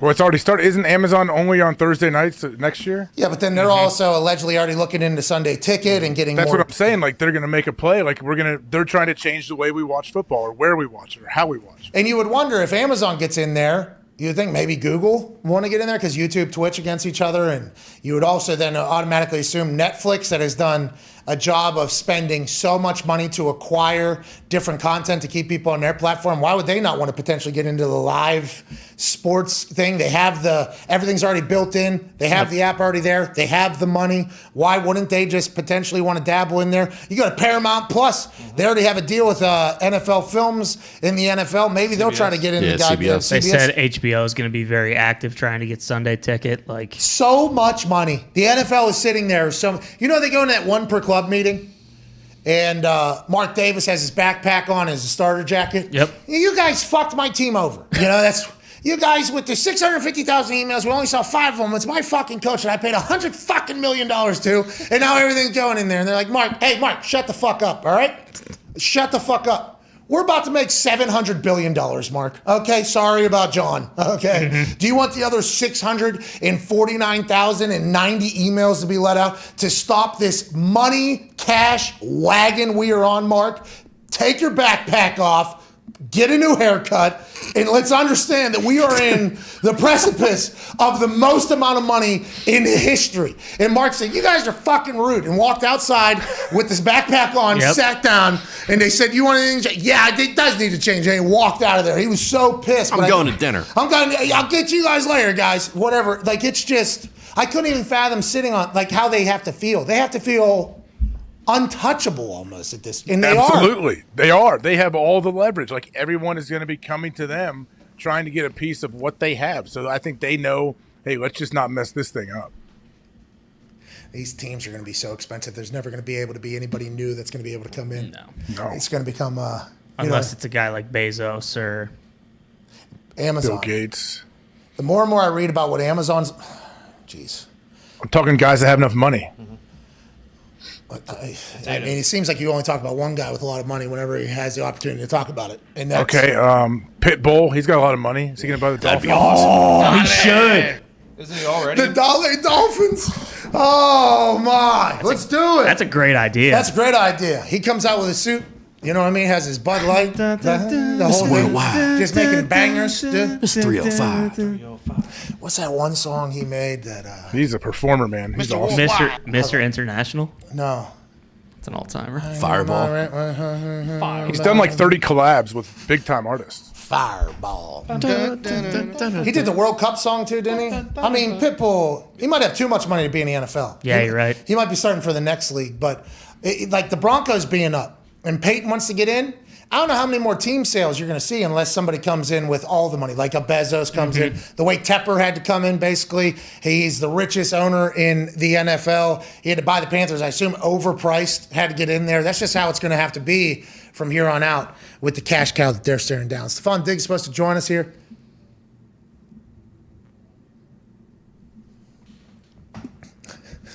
I could have put that on Mike there. I'm sorry. Yeah, I mean, it was a little wordy too there. Whenever, I mean, thank you for the full explanation. Okay. Zito let me know that Stephon Diggs potentially going to the bathroom. He does not know. He just made that up. Sure. He just made that up. He's in the locker room right now. We get 10 minutes when he gets out. He's in the middle of his Thursday, which is a very important day, especially in the NFL. So Stephon Diggs giving us any time. Zito wanted to clarify why he was not.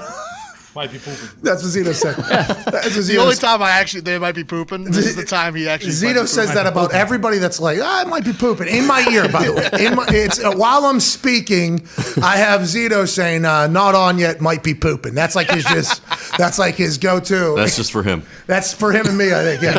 Zito just wants to see whether or not I can continue the sentence that I'm speaking in there. But we'll have Stephon Diggs on here in a few moments. Stage 5 probably diarrhea, 2 minutes or so. Jimmy G has a torn ligament and chip bone in his right thumb. He is set to play, though, he says. He's confident and likely to play this weekend. What does that mean for the Niners? What does that have? What does that say about Trey Lance? Like, I mean, I get that he's, like, not ready, but the guy's got a fucking broken thumb and a torn UCL in his throwing hand. And they have, no offense, Dougie Mills and the Texans. You would think maybe, hey, let's Davis.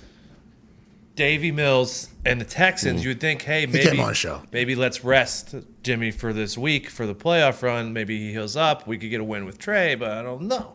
Well, in the NFL, by the way, if Trey Lance was to come in and play with all fifth stringers and he got a win, everybody would be like, yeah, that makes sense. And then if Davis Mills beats Jimmy G and this Niners team, who is primed to make a run with the way they can play. Whenever the Niners are rolling, offense, defense, especially, they can make a run just like a few years ago. Then when Jimmy G got hurt, they kind of fell out of grace in the national media and conversation. And then last year they got kicked out of their fucking stadium. And then this year there's been a couple moments of hit or miss, but they get back healthy. They're still trying to, I think, maintain the momentum of dominance that they have. The Niners could go on a run. They currently are sitting there in the current playoff picture, if nothing else was to change, going on against the Rams, which I think they would like. Yeah, for sure. I think the Niners would enjoy that. Shanahan owns McVay. Yeah. How come everybody owns everybody in the NFC West? How's that even possible? Carousel. Yeah, you this and then this. I mean, how good can Jimmy feel though with that in his thumb and hand, like that? Like what percentage is he of 100%? Well, in the NFL, nobody's 100%. You know, I know, but if you're a quarterback and it's your throwing hand, your throwing thumb, like that seems like a big deal. Well, let's be honest though. When the Niners are at their best, they're handing the ball off 30 times a game. Yeah. Well, and then a slant to Debo, or George Kittle. They're hopefully not asking him to do a ton of throwing the ball. More power to the Python, Jimmy, though. Good luck powering through it, pal. Good luck, Jimbo. Can we put up the matchups for this weekend, Foxy? I'm excited for Week 17 here. There's a couple games in here that really matter. Chiefs, Bengals, here we go. We're going to learn a lot about a lot. Cardinals, are they completely dead going into Dallas to take on the Cowboys? How about Vikings, Packers, Aaron Rodgers going bananas on Sunday Night Football? What game and what matchup kind of makes you interested about Week 17, AJ Hawk? Well, that Sunday night game at Lambeau is going to be awesome. That will be fun to watch. Cardinals, Cowboys, right there. Like I'm sure Big Mike is telling his guys, "Hey, we don't want to be the guys that let this team get back on track." When you think about it, like it's kind of a trap game for the Cowboys, coming off a giant win where everyone is crowning them Super Bowl champs already, and now you're facing a Cardinals team that we don't know who they are. Like, don't let them jump out and get you. Last night on Hard Knocks, T.Y., the day the Pro Bowlers were announced, and T.Y., who had been Pro Bowler 5 times in his career, not voted this year, obviously, lack of games and everything like that. He gave a speech at the end of the practice because he's the OG in the locker room almost at this point. He's the guy in the field, break it up, team, how we doing? T.Y. said, hey, Pro Bowlers, don't take this for granted. You know, it was kind of cool to listen to a guy that used to be a Pro Bowler who didn't make it this year. 7 players on the Colts made the Pro Bowl. Hey, let's not take this for granted. This is a big deal that you're representing the thing. It was a great speech. And then he went into what the Cardinals. He said, this team has lost 2 in a row. They are looking to bounce back. We cannot let them do that. It was a great speech, actually. And it's one of those things where when you're in the NFL, you realize, especially for a long time, these adults who are getting paid a lot of money don't like being embarrassed and losing as well. It doesn't matter how far in. And the weeks of misery could potentially build up an explosion that could come, or they could be completely broken. You don't want to be the one that they find out that they're all the way back on. Well, it's cool to have your veteran leader on your team giving that speech instead of the head coach who speaks to you every single day. And a lot of people can drown out what a head coach says. When they hear it coming from one of their stars, then everybody is much more likely to listen, I feel like. How about that Bucks and Jets game. Ooh, Jags Patriots minus 15.5 for the Patriots. Dude, Jags have 27 players, I believe, on the COVID list. Jeez. Tell you what, Dolphins Titans is a sneaky good one. Dolphins are in the 7th seed or whatever. Titans are, if they win the AFC South. Chiefs Bungles, a lot of explosivity in that game. Yeah. You like Joey Burrow? Yeah, I love Joey Burrow. Me too. People are There's starting no to hate Joey question, right? Burrow. Like, people aren't questioning whether Joey's the guy for the future, right? No, they're not questioning that. I think everybody understands Joey Burrow's future. The guy. I love Joey Burrow. I'd like to let everybody know. I am on team Joey Burrow. But Bart Scott was echoing the sentiments of, I think, maybe a lot of people around the AFC North, but also a lot of people like, hey, Joe, all right, you never been to the playoffs, is what people are saying. You were on a team that was not great. Diggs, but mostly, because the way Joey Burrow carries himself, I fucking love that dude. And it feels like these moments he's excited. Like he's going to show up in these games. That's who he is. He's a big prime time dude who's not scared to not only speak his mind every once in a while, but that's what he does. Like in the biggest moments, that's when he is his best. So I think his teammates absolutely feed off of that, and his coaches do too. Got good moxie. Yeah, lots absolute of moxie. I actually saw a question on another sports show today. Would you rather have Patrick Mahomes or Joey Burrow for the next 5 years? See, that's good conversation fodder. Yeah. You know, that starts it. I know my pick. Was there an indoor practice facility? Because I'm taking whichever quarterback has one of those. That's fair. That's what I'm taking. Whichever organization has the best pieces around. I'm taking whoever can get a team with Tyreek Hill, Mecole Hardman, Travis Kelce, Clyde Edwards-Helaire. I mean, you just go through the entire weaponry that they have. Not that Cincinnati doesn't. I mean, you look at Chase, Boyd, Higgins, Mixon, Joey B. That is quietly a You gotta give the front office some credit there in Cincinnati, especially with Chase. They were like debating. People were saying, should they take him or the big O lineman to protect Joe? I think it looks like it turned out pretty well. Who's front office, though? It's Zach Taylor, right? They don't have a front office. It's just the head coach. I mean, the owner, Mr. Brown, and then his daughter, Katie Blackburn, and she was, when I was there, which however many years ago, 6 years ago, she was definitely taking a bigger role, so I'd assume she has a huge role. She's one of the main, she's like the main person. She's the general manager? Mm-hmm. Her and her husband, Troy. Good scout. I don't think they have titles, though. I don't think they have titles. Good scout. That's nice. Yeah. Who did I talk to? The XFL coach for the St. Louis Battlehawks. He was an assistant for the Cincinnati Bengals for a long time. And I was talking to him before the XFL game. And he was talking about, Pat, as soon as the season was over, like, we want scouting now. We start driving around the pro days. Every coach, like, as opposed to a scouting department, general manager, anything like that, it was the duty of the coaches to basically go, hey, you want gold players, go fucking find them. All right. Every other team has an entire scouting department that is literally watching every piece of film from everywhere. You guys need to, as soon as the season's over, I guess have a day or two, whatever you want to do with your family. Then you're at all these pro days, please. And we need to find out. That's what it was for the Bengals for a long time. And once again, this is not me knocking the Bengals players or the Bengals fans. This is me just acknowledging what you guys should acknowledge. You are having a team that is primed for a real run the next few years, and I don't want it to be because the cheapskate owner won't fucking spend any money to get them to win. Well That's said. right. I don't want it to do that. It's not good for the Houday people. It's not good for the Houday people. They pay free agents, though. I mean, Hendrickson was a huge addition that they brought in. I agree, and he's had a sack in like 23 or 26 games or something like that in his last 26 seasons. I feel like he deserves more credit for what he's done this year. He wears no gloves, right? He's not a glove. No gloves. No gloves. He's classic old school guy, just high motor coming off the edge. I think he's top Just like 5 that. in defensive MVP right now. Is he? Mm-hmm. Good. TJ, What? Micah. What? I think Bosa's up there, Rasul and then Myles Douglas. Garrett, and then no, Rasul's not. He should be. Yeah, he should. He showed up and took it over. TJ, Micah Parsons, Trayvon Diggs, who Deion Sanders said, what are we even talking about? This is Defensive Player of the Year. The guy's got more receptions than some wide receivers on teams, and he's on the other side. Aaron Donald, Myles Garrett, Bosa, Leonard, Jalen Ramsey, Judon, who has been quite an add for the Patriots. And if I could hear Connor going, Judon needs to be higher already, I can hear him. Because out of all the free agents, Hunter Henry scored a lot of touchdowns. Jonnu Smith, I think, has found his role. But the big money spending there on day one for the Patriots, when they brought in Judon, I think it kind of got swept under the rug because it's a defensive player. He is an absolute Killer. He's the guy. He'll put a beam on you. It don't matter. And he won't miss. I think he said he was going to kill me one time, but I mean, he's a good player. He's a hell of a ball player. He's awesome. He is. I love watching him play football. There was a moment there where I was like, this dude's going to show up and kill me, maybe. But No, he's a fiery guy. He was yanking on Carson's penis a couple weeks ago. That kind of stuff. Like, he's fiery. He's fiery. He said that did not happen. Did we ever figure out what happened? Yeah. You know what he said? Yeah. Carson, I have no idea why he was mad at me. All right, let's get to a break. We're back in 4 minutes. Maybe Stephon Diggs will join us. Maybe not. He was, Zito's words, handling some business just 10 minutes ago. After that poop. Yeah, Zito, absolutely.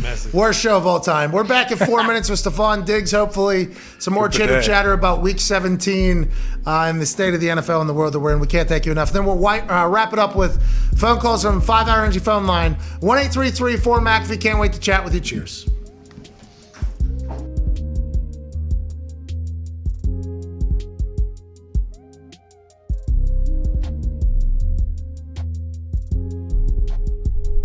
Gentlemen, the head coach of the Pittsburgh Steelers, Coach Mike Tomlin. Oh, man, Pat, it's an honor to be on with you, man. Thanks for having me. You're a legend. Thank you for putting me through my workout and having the scouts actually come watch me kick at West Virginia. I don't think I've ever fully thanked you for that moment, Coach. No, man, I've drank the McAfee Kool-Aid for a long time. Let's get right into it. The locker room culture changed completely when I was in the league, from when I was a rookie to when I was done, and I retired after the 2016 season. Now it's even more different, I would assume, from when you came into Pittsburgh and everything like that. The dancing on the logo, the TikTok, everything like that you guys have had to experience. What is your messaging in there? How do you adapt and let players be themselves without, doing too much? Because that is a fine balance that you've been able to do, I think, in an incredible job with throughout your entire time in Pittsburgh. I think for me, more than anything, I try to stay connected. Just getting a sense of where these guys are coming from, what's in vogue for their generation, what captures their attention, how do they learn, how do they communicate, how do they interact with each other formally and informally. And I think being a parent kind of helps me. My boys are 19 and 20, so it's not much difference between them and some of the younger guys that I deal with here. And so for me, it's just about gaining an understanding, working to stay connected. That's my general attitude, man. It's adapt or die for me. And I don't want to be one of them old crusty guys, man, that just refuses to adapt. Although I am one of those old crusty guys now. Yeah, you are old as shit now. You know what I mean? You've been around a long time. I remember back in the day, whenever you showed up, there was a lot more, to the camera. There was a lot more. Yeah, there was a lot of that. Now you're just old ass man now, huh? You know how it is. Years in this business will scar you, man. It'll settle you down. That is classic. One of my favorite moments with you is when you would tell me every warm-up, I'm going to get you back to Pittsburgh when you're old and cheap. What does that mean? What did that mean? And should that have been taken as a smack in the mouth, like whenever you said that to me? No, man, it was a tip of the cap, man. There's certain guys around this league that I'm really interested in, but I know I cannot afford. And you were one of them, so I was going to wait for you to physically deteriorate a little bit until you came back into my wheelhouse. Yinzers are going to go bananas in Heinz Field this weekend. First time it could be filled up in a long time. I can't wait to see it, and I can't wait to... Oh, mama, I'm here for my life.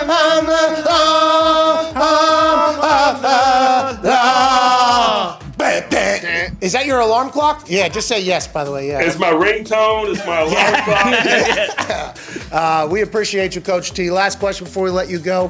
Why'd you let Troy Polamalu do what he fucking did to me? Why'd you let... I know you've heard of this. Why? Well, that's a short side of the field. That's bad football. You guys coaching unsound football over there in Pittsburgh? How did that happen? We know you and love you as a man. But on Sundays in the fall, man, you're the nameless gray faces that we... All right, ladies and gentlemen, head coach of the Pittsburgh Steelers, never had a losing season, absolute legend, two-time Super Bowl champion, Mike Tomlin. Yeah! Thank you, Coach. I went to one of his shows. He forced me into doing... He's wearing football pants. I think Marco had actual knee pads. Does he have a fake face on? Yeah, he has a fake face on. That is not Chris Angel. That or he's been eating McDonald's with Mark Davis for the last 5 years. I just want everybody to know. Straight to his face. I just want everybody to know this is NFL related. Okay? We have to talk about this. Yes. We have to cover it. Why is his penis a different color? He's wearing football pants. That's a...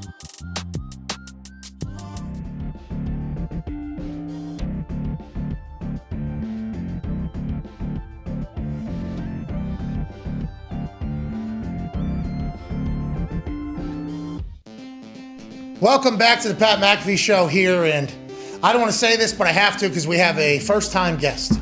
A man that led the NFL in yards and receptions last year.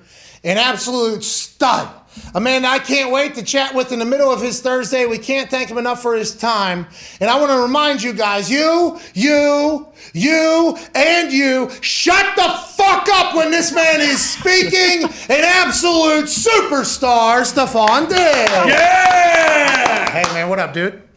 What's up, boys? How y'all doing? Hey, we're great now. Hey, thank you for coming on in the middle of your Thursday. I know we sent in a request a little bit late here. You making time for us, we're very, very thankful for. You told him Merry Christmas? What do you have you been on the record to clear up what you potentially told those 4 massholes in the front row in the hall? I actually had a quick talk with my mom after the game. She actually had some good words for me to see what I said if I was embarrassing her on TV. And I said, Mom, I was doing my best Oprah Winfrey impression. You know, I should say, you get a car. You get a car, you get a car.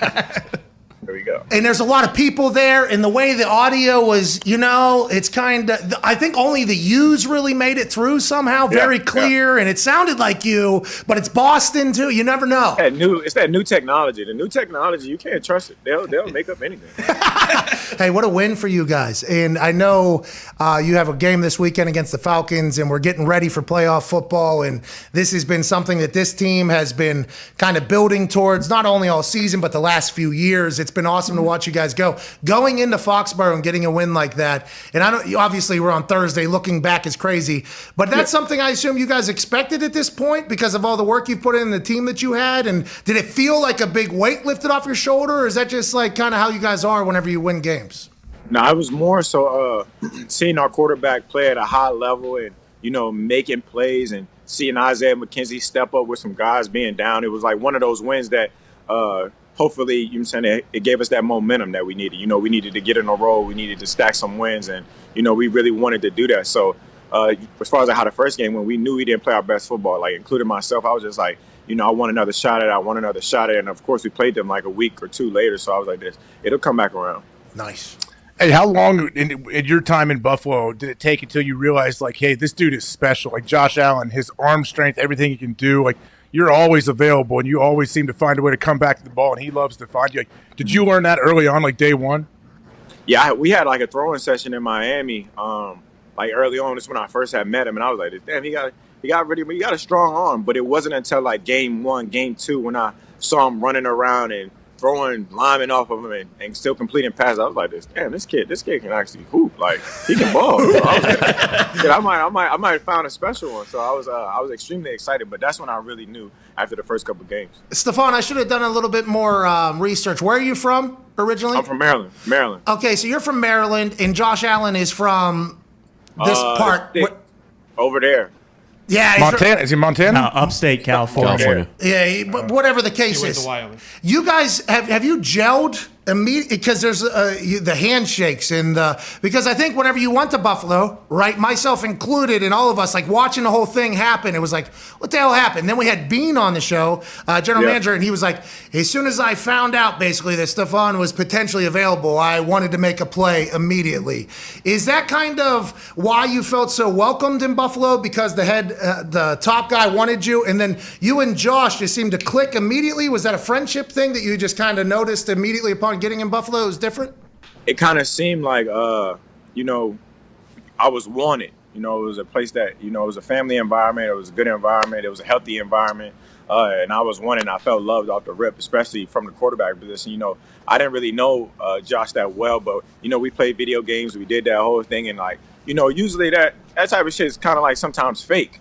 And like in our situation, it wasn't fake at all. Like I genuinely, to this day, I say that's my brother for a reason because, he embraced me.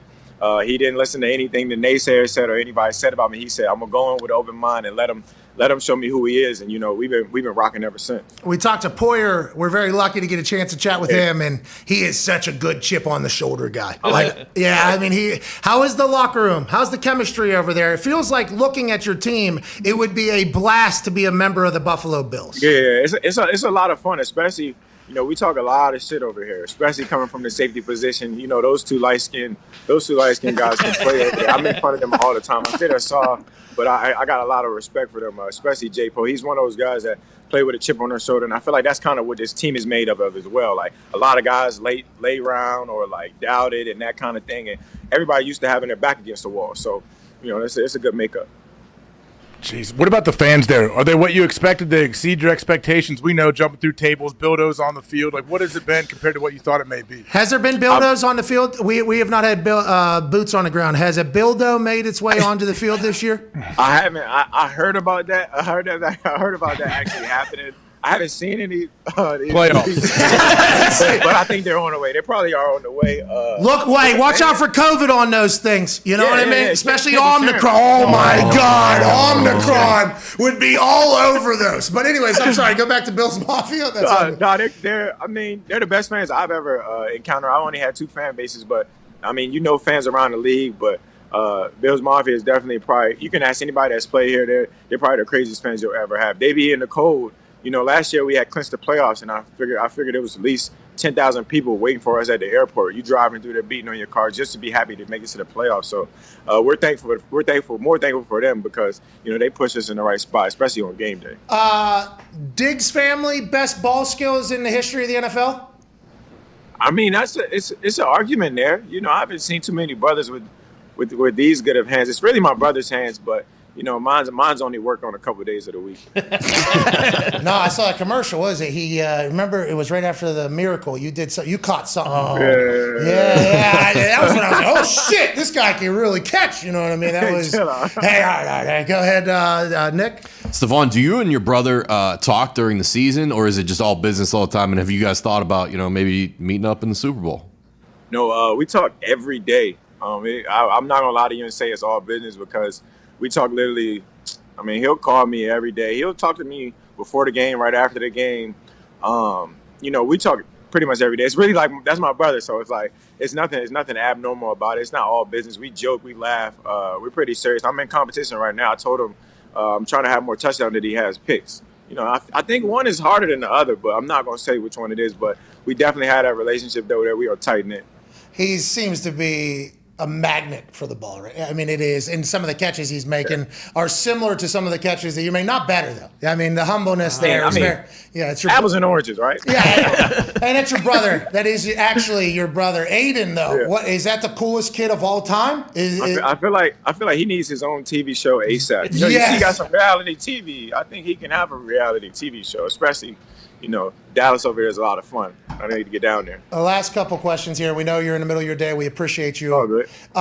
Whenever you think about Cole Beasley's rapping, does he have the team listen to that before he releases that? Are you a part of the? Chill out.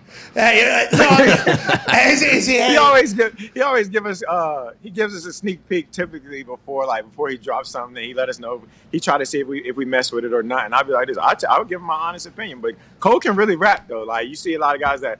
It's a lot of athletes that think they can rap, but he's one of those guys that actually can rap.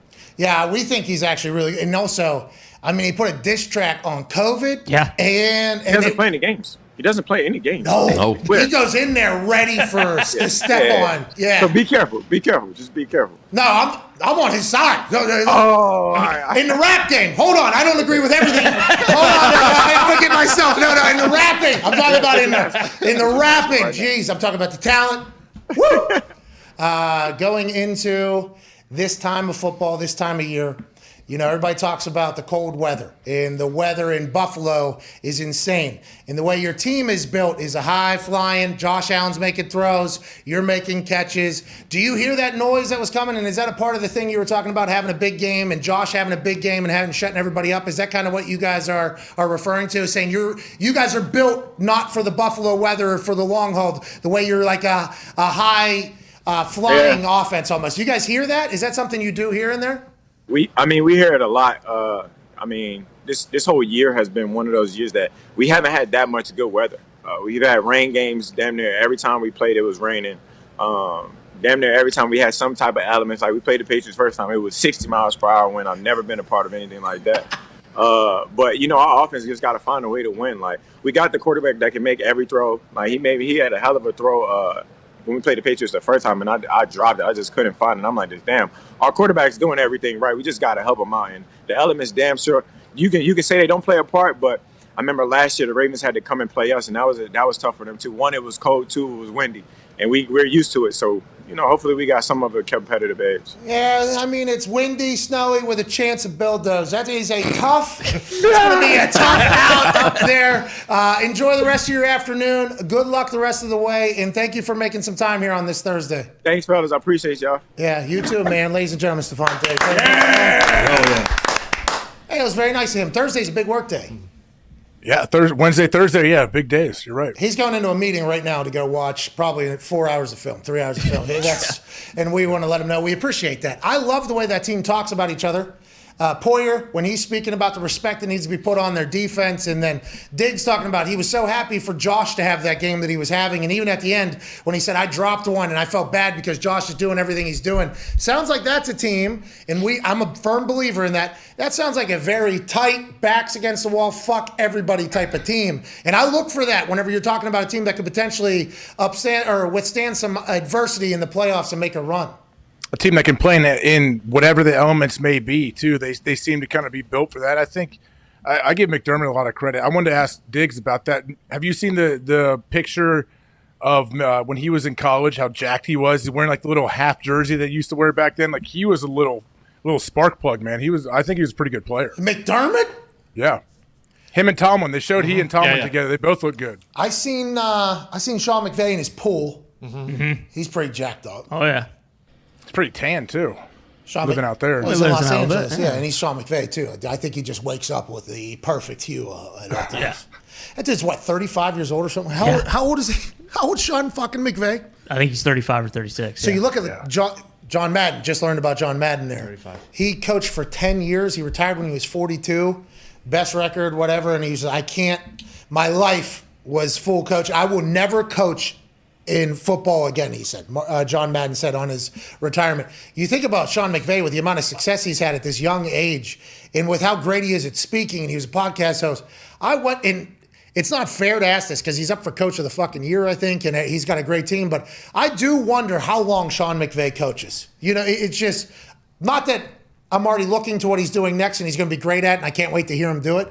But also, he's 35 years old, been to a Super Bowl, has already broken records, completely changed the way NFL teams operate and their hiring processes. And it's just, what an absolute legend of a human McVay is. But he does have that perfect tan, it seems like, at all times. Well, and it also seems like, who knows what it'll be 7 years from now, and I'm sure he'll get into commentating at some point, but it does seem like he is in that same mat, where it's he only cares about football. It doesn't seem like he has very many other interests or stuff.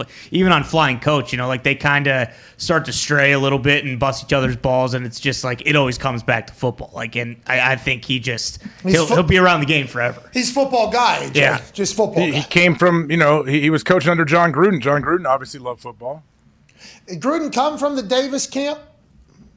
I don't know who he started under. He was in Green Bay with Mike Holmgren, though. He was one of those coaches. They show the whole staff picture, and all of them seem to have become head coaches. I love that when you try to piece together what type of guy or what type of coach they are, you got to be like, oh, well, where were they before? And it's are they photo images and photocopies of where they came, or are we just assuming that they kind of got influenced by this person, or is it that they were able to do that style of coaching? Because you hear about some, trees, and you're like, oh, that is a crew that all they do is watch film. They sleep in the office. Like anybody from the Belichick tree, this person, the only enjoyment they really have is after beating somebody. The other entertaining things in their life is figuring out how to beat somebody at football, and they're going to watch film all day, every day, and that's just how it's going to be. It's okay, everybody, that's kind of how they are. Then you hear about the Saban tree, right? The Saban tree is one where, hey, they're grinders. They are grinders. They're going to do the same exact thing. But then you talk about coaches like Pete Carroll, and then you talk about Mike Tomlin, who's come from it, and it's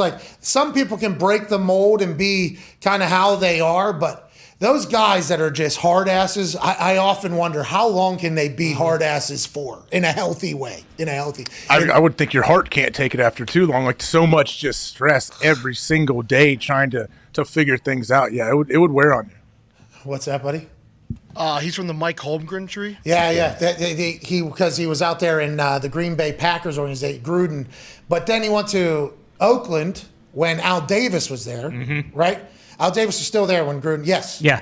And Al Davis, he was a guy that didn't sleep. We just were told yesterday by Chuck Pagano, and then you hear Lombardi speak about him. He was like watching film with him diligently. This is how he was in that whole tree of people that come from the Al Davis factory of their own people. It's crazy how the football world is. There's a couple founding fathers, it feels like, and then everything is kind of just falling off the edges. Well, you mentioned Mike Tomlin. I think he was, 33, 34 when he was hired. Now, there's a guy, too. He's been there a while now. Loves football, obviously, probably going to coach forever. But if he wanted to maybe move into the broadcast booth at some point, I think he'd be exceptional at doing it as well. Yeah, and if he hates the media and wants to get into an internet show or something like once or twice a week, we'd be able to figure something out there. But Tomlin told us, this NFL is dog years. Yeah, that's what he said. And we actually just ran that commercial a couple breaks ago, I think, where we were talking to Tomlin. He's like, "This league will age you. It's like dog years out here. I'm old now." He's been doing it though. Also, a guy who played wide receiver in college and then became a defensive coordinator and a defensive-minded head coach, and he can see the game through the eyes of the offense. Quarterback Staley. Yeah, you said wide receiver. I think he was. Yeah. Staley was quarterback. Still, no, Tomlin was a receiver, though, right? Tomlin was a receiver. I did not know Tomlin was a receiver. Oh, that's bad. I should have known that. No, that's all right. Not a lot of people talk about it. We hear a lot about Coach Staley, but for some reason, Tomlin doesn't get mentioned with the young coaches who could wide receiver, quarterback, a little bit different position, but I assume Tomlin was. Where did Sirianni play? Huh? Where did Sirianni play? He was a receiver as well. I actually saw a couple of his highlights recently. You saw Ty wearing the Eagles hat today? Oh yeah, looks good. I did. As soon as I walked in and saw him this morning, I was okay. All right, Coach Sirianni is just kind of blending in there, good hat. Especially as we're going on the playoff run. Sirianni played wide receiver at Mount Union in Alliance, Ohio. That's right. Mount Union's How old is he? They win it all like every year. Is that Pierre Garçon? Yeah. Era? Yeah, I think so. Oh. It's either them or Wisconsin Whitewater. Then became the DB coach, and then how old IUP. is Sirianni? How old is Sirianni? That's 40. Mount Union's like a factory. I don't know if they're. I assume they're still doing it. They used to have like 180 players that have like a freshman team, and he was there in 2000. Yeah, I went for a visit. It's wild there. Yeah. Oh, the school or the football? Both. The school. The only thing in the area is the Sheets. Because everyone just goes to the Sheets to fucking hang out, and then he's right. There's like 180 kids. They have a freshman team, JV team, and then the actual team. Let's go. Let's go. Nobody else wants you. We'll take it down here. His father was a high school coach. Sirianni's? Yep. His brother's head coach at W&J. Sirianni family knows ball. They know ball. They love ball. And they're, they know motivation too. How come they're not coach of the year? How come they're not coach of the year? He absolutely should be up there. Why? He doesn't have any odds on there. No, he's not in the top 7 at least. Sean McVay, though, I think this is how, we got to this entire conversation. LaFleur, I guess, is another person that has to be chatted about. How old is LaFleur? He can't be that old. 38, maybe. He's 38 years old? Or maybe he's 40. I think he's either like a year or two older than Rodgers. 42. 42. 42 years old. He could have a 15-year, very successful career and not even be 50 yet or whatever. I mean, it is crazy right now at the rapid growth of football and how many young stars, both on the field, off the field, and it's only going to grow, especially with the stats community. I think honing in a little bit more on what matters, what doesn't matter. We're in an experimental phase, I think, of the stats department on, here's a stat that I created, and we appreciate your hard work finding it. Turns out it doesn't fucking matter at all. Okay, so let's go ahead and move on. But as the game continues to evolve, the game's only going to get better, I think. We're in a great spot. Seems like I'm really pumped that we're NFL fans. Like, very, very thankful for it. The only thing that does worry me, and then maybe it is just because it's Rodgers and he is like a little bit older, but it's just you wonder, you hope that guys are going to be as good as like Rodgers and Brady, but some of the best of the best are like the old guard and guys who aren't going to be around. And but let's go around.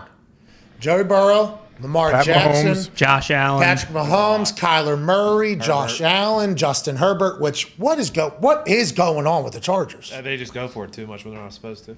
Pretty much. So that's that stats thing. We're going to learn. We're going to learn which stats. Stat that, dude. I saw the commercial. Yeah. There you go. That's great. I'm still not sure what it is. Stat that, dude. Stat that. What do you mean? Stat that. Stat it. What does that mean, though? What do I do then? I'm the stat man. They should have done that. Yeah, they should have. We're the stat. Too much money to license that. Hey, they really ran with that hashtag stat that. They spent a lot of money on that as well. But I do appreciate the fact that the stats community has become so important to almost everyday decisions in football and in life. So them getting their own, celebration almost, their own acknowledgement of, oh, that person's doing that at that. Okay, hey, stat that. Oh, why'd they do? Stat that. I appreciate it. I like the rhythm of it, but also let's not just do everything by the numbers. Okay? Unless it's 100% to 0%, I don't want to fucking hear it. Yep. Right? As long as it doesn't start trickling into the booth, I don't need Romo saying, "Oh, stat that, Jim, stat that." It's the last thing we need. Coach Sirianni actually told his team this week. He brought up stat that. I heard, did he not? Or? Yeah. Stop fucking saying stat that, okay? I don't like when you have like a 6-yard gain. I don't want you running off the field. First thing you're saying to me, "Hey, coach, stat that." I'm sick and tired of it. It ain't about that. We're dogs, okay? Dog mentality, not stat mentality. AJ, anything to say to the serious listeners as we go out here in a beautiful fashion? I thought Coach Sirianni wanted to send us out. Okay, Coach, please let everybody on Sirius know that we'll be back in about 21 hours, and we can't wait for it. We'll be back about 24 hours from now, and if my name isn't on that fucking Coach of the Year odds thing by tomorrow, I am going to lose my shit, okay? Stop that. You're a plus 5,000, I guess. We're back in 21 hours. Cheers. Hey, I'll tell you what. No Thursday night football. What was that all about? I don't know. They can't. Yeah, what happened? They can't be doing that to us. Wednesdays are already tough enough. Wednesdays, okay, we're already past the previous week. We're kind of away from the upcoming week. So any news that breaks, we're kind of beholden to in the sports department. Then now we had 2 Wednesdays almost. Can't have it. They do it, AJ, because they don't want teams to have different rest and stuff going into the playoffs. So let's get everyone on the same schedule. That's very nice of them, especially with what's going on with the IQ with the spot At the testing. very least, though, couldn't they backload a poop bowl so we could at least get a Jacksonville? So go to there's a couple of them. There's a couple of them this week. I'm sure we could have put some of these that we knew were going to stink. Lions Seahawks should be on tonight. Giants Bears could play. There you go. There you go. Boom. They knew that going into the season. Panthers Saints. Boom. Put it on. Is Ian Book playing? Boom. Put it on. Thankfully, Taysom's back. Taysom's back? Yeah. Stat that. Put it on Sunday. What if the Jags beat the Patriots? What's that, dude? What if the Jags beat the Patriots? Just not certain that's going to happen. Rookie quarterback thing in New England thing. They don't have a Both coach rookie thing. quarterbacks. Old Dougie Mills went in there and put up some numbers against the Patriots, though. And you did ask about that. You said, hey, excuse me, did that give you a lot of confidence that you did well against Bill Belichick, who is a notorious terrorist towards rookie quarterbacks? You're right. Maybe old Trevor Lawrence with no coach and staring down inevitable turnover and a whole new offensive system and probably brand new players. Maybe they should let some of these guys come in that are interviewing for the job. Let them each have a game as the head coach. That's smart, actually. Doug Peterson, you got this game. Bieniemy, you have the next one. You got to lead the Chiefs at least for a day. Like Stoops. Yeah, Stoops exactly. came back and got the boys to win over Oregon, over there at Oklahoma. Who was the guy on the Patriots practice squad that the Jags tried to sign and he said, "No thanks, I'm all set. I'll just stay here." That's awesome because playoffs.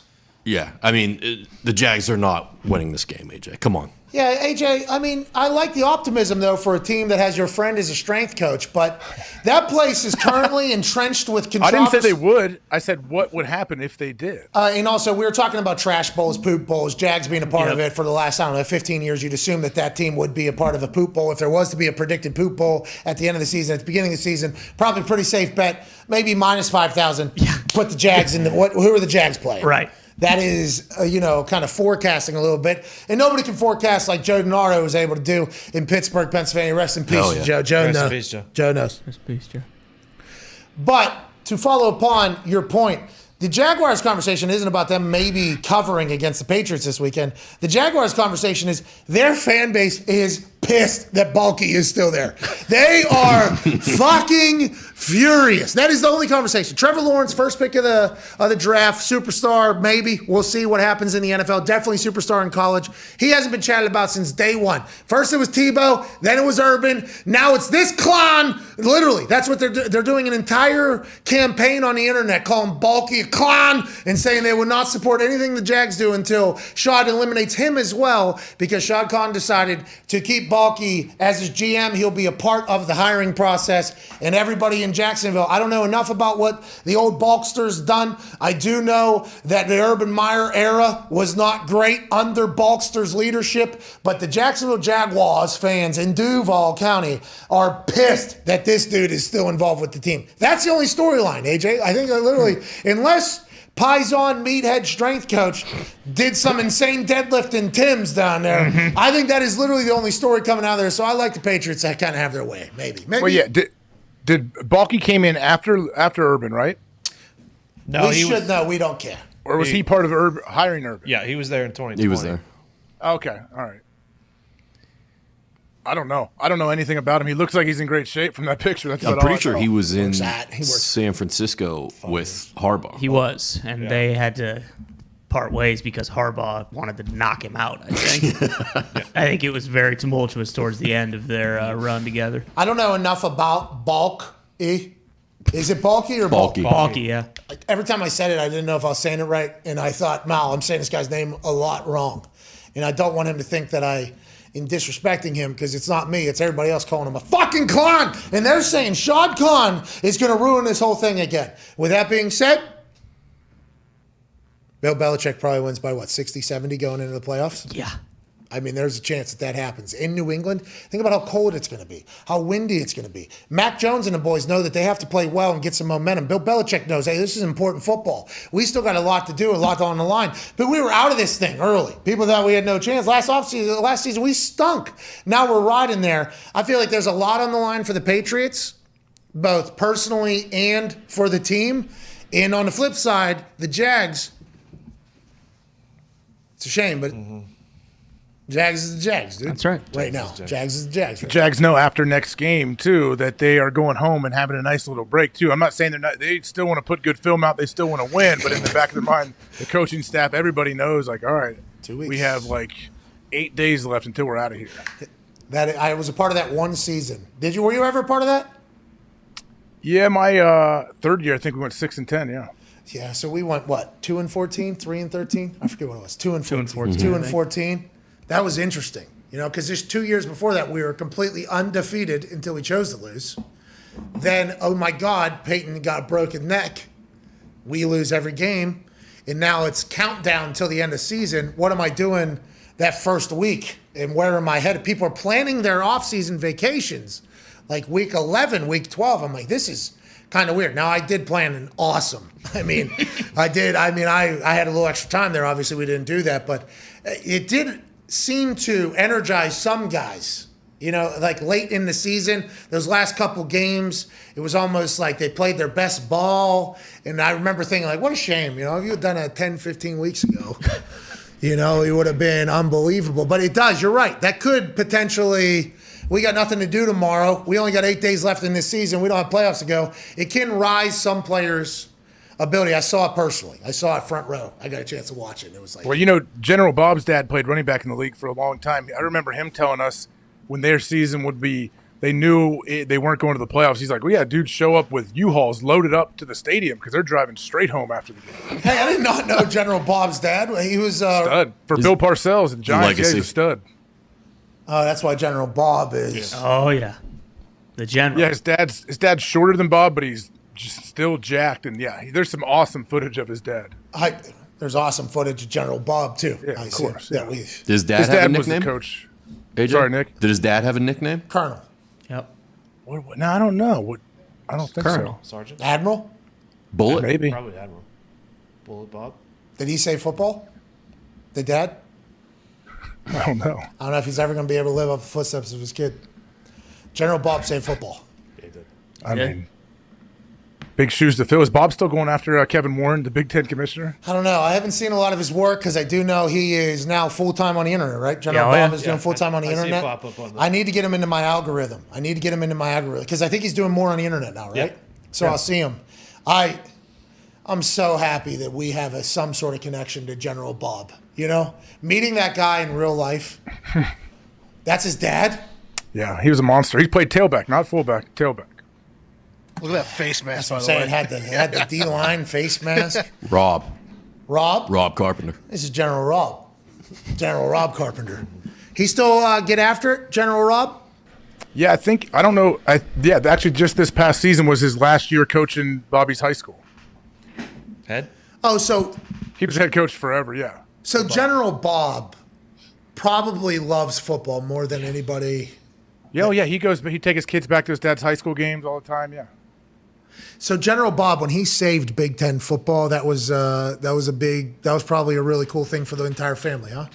Probably, yeah. I would assume so. They're all big football fans. Became a 4-star general. That was his day. You know what I mean? I think his dad actually probably put the brass clusters on his... Like the Air Force, though. He punched him into his Yep. chest. Mhm. So he got like bruised or whatever. Yeah, I was supposed to go there and watch. I couldn't make it that day. Whole ceremony? Yeah. Play I was scared his dad would punch me. What's he doing? What is Bob doing? Is he does a radio show every day here in Columbus, and then he does, all of his videos and stuff, I think, with Outkick, right? Yeah, so he signed with Outkick. Is he still blogging? He does videos. I assume he's still blogging with it. I fucking love it. I love that General Bob is a blogger. Mm-hmm. I love that he is, growing, and I love that he still gets his body fat index tested. He teaches. He's a professor at Ohio State. He teaches a class, too. What's he teach? Football? Some kind of finance class, I think. General Bob is teaching a finance class? Well, he's not teaching. Yeah, he and Schlegel went back and got strategy? their MBA from there a couple years ago. Can we sign up for an online course with General Bob? I do need to ask him finance? if he streams his sessions. That would be amazing. We concur. And I would like to learn some finance from General Bob.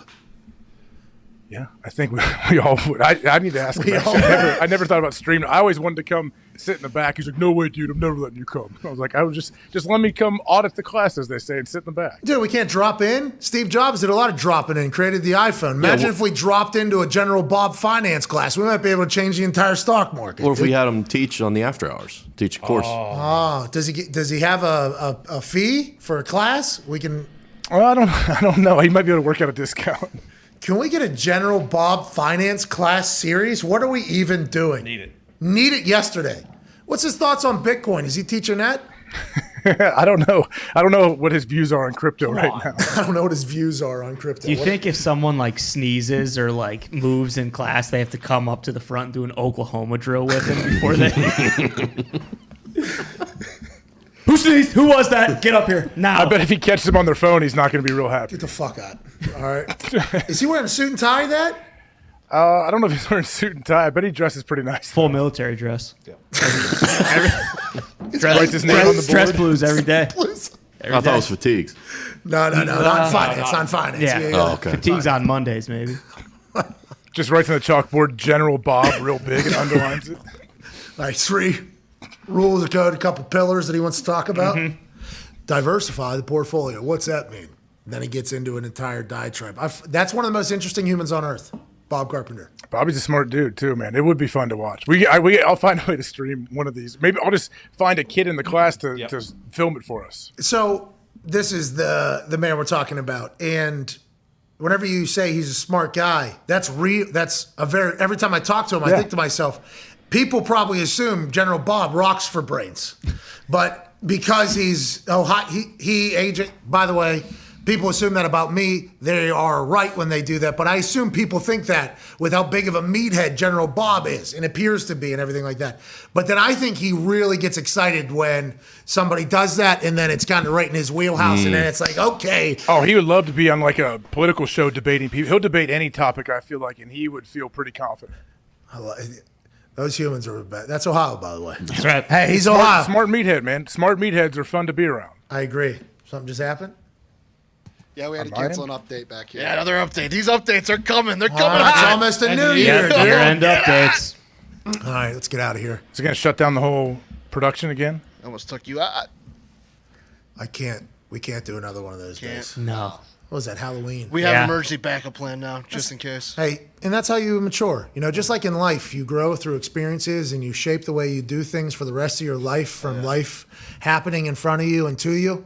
That's what we did with this show. Hell yeah. The only day we really prepared for, looked forward to, kind of set something up for, went a little bit out of our own lane that we don't normally do, by the way. Hey, here's a lane. Let's stay in it. Let's go ahead and do this. This is exciting. The whole fucking place crashed. That's technology, baby. Error. I thought it was the universe. Are you going to wear a little fun hat tomorrow for New Year's? Duh. Well, yeah, we'll get you a dunce hat. Oh, but you're in the corner, burn. dude. Yeah. I don't know. 1 to 3 tomorrow, you think, Eastern? Yeah, that works for me. We'll do the, because kickoff's what's supposed to be 3, but that'll probably be 3:15, 3:20. So hopefully we'll be. Is that Alabama UC at 3? Yes. How do you feel about it? How do you feel about it? How do you feel about it? I honestly have no idea. Like, I think I don't know, because Alabama I look at like they're not human. So it's hard for me to say, like, okay, Cincinnati, I think you have said it, like, they're set up for this, man, with Desmond Ridder, like what he can do at the quarterback position. They have a ton of speed on defense too. They have a lot of good players. I have no idea what that looks like against Alabama. They have a lot of maturity too, a lot of times, almost undefeated seasons, almost I think they're confident too. I think they're super confident. They've been through a lot. That team was young nucleus years ago, and then they've kind of just grown up. And it's once again, this feels like the West Virginia team I was on. I just rode the coattails.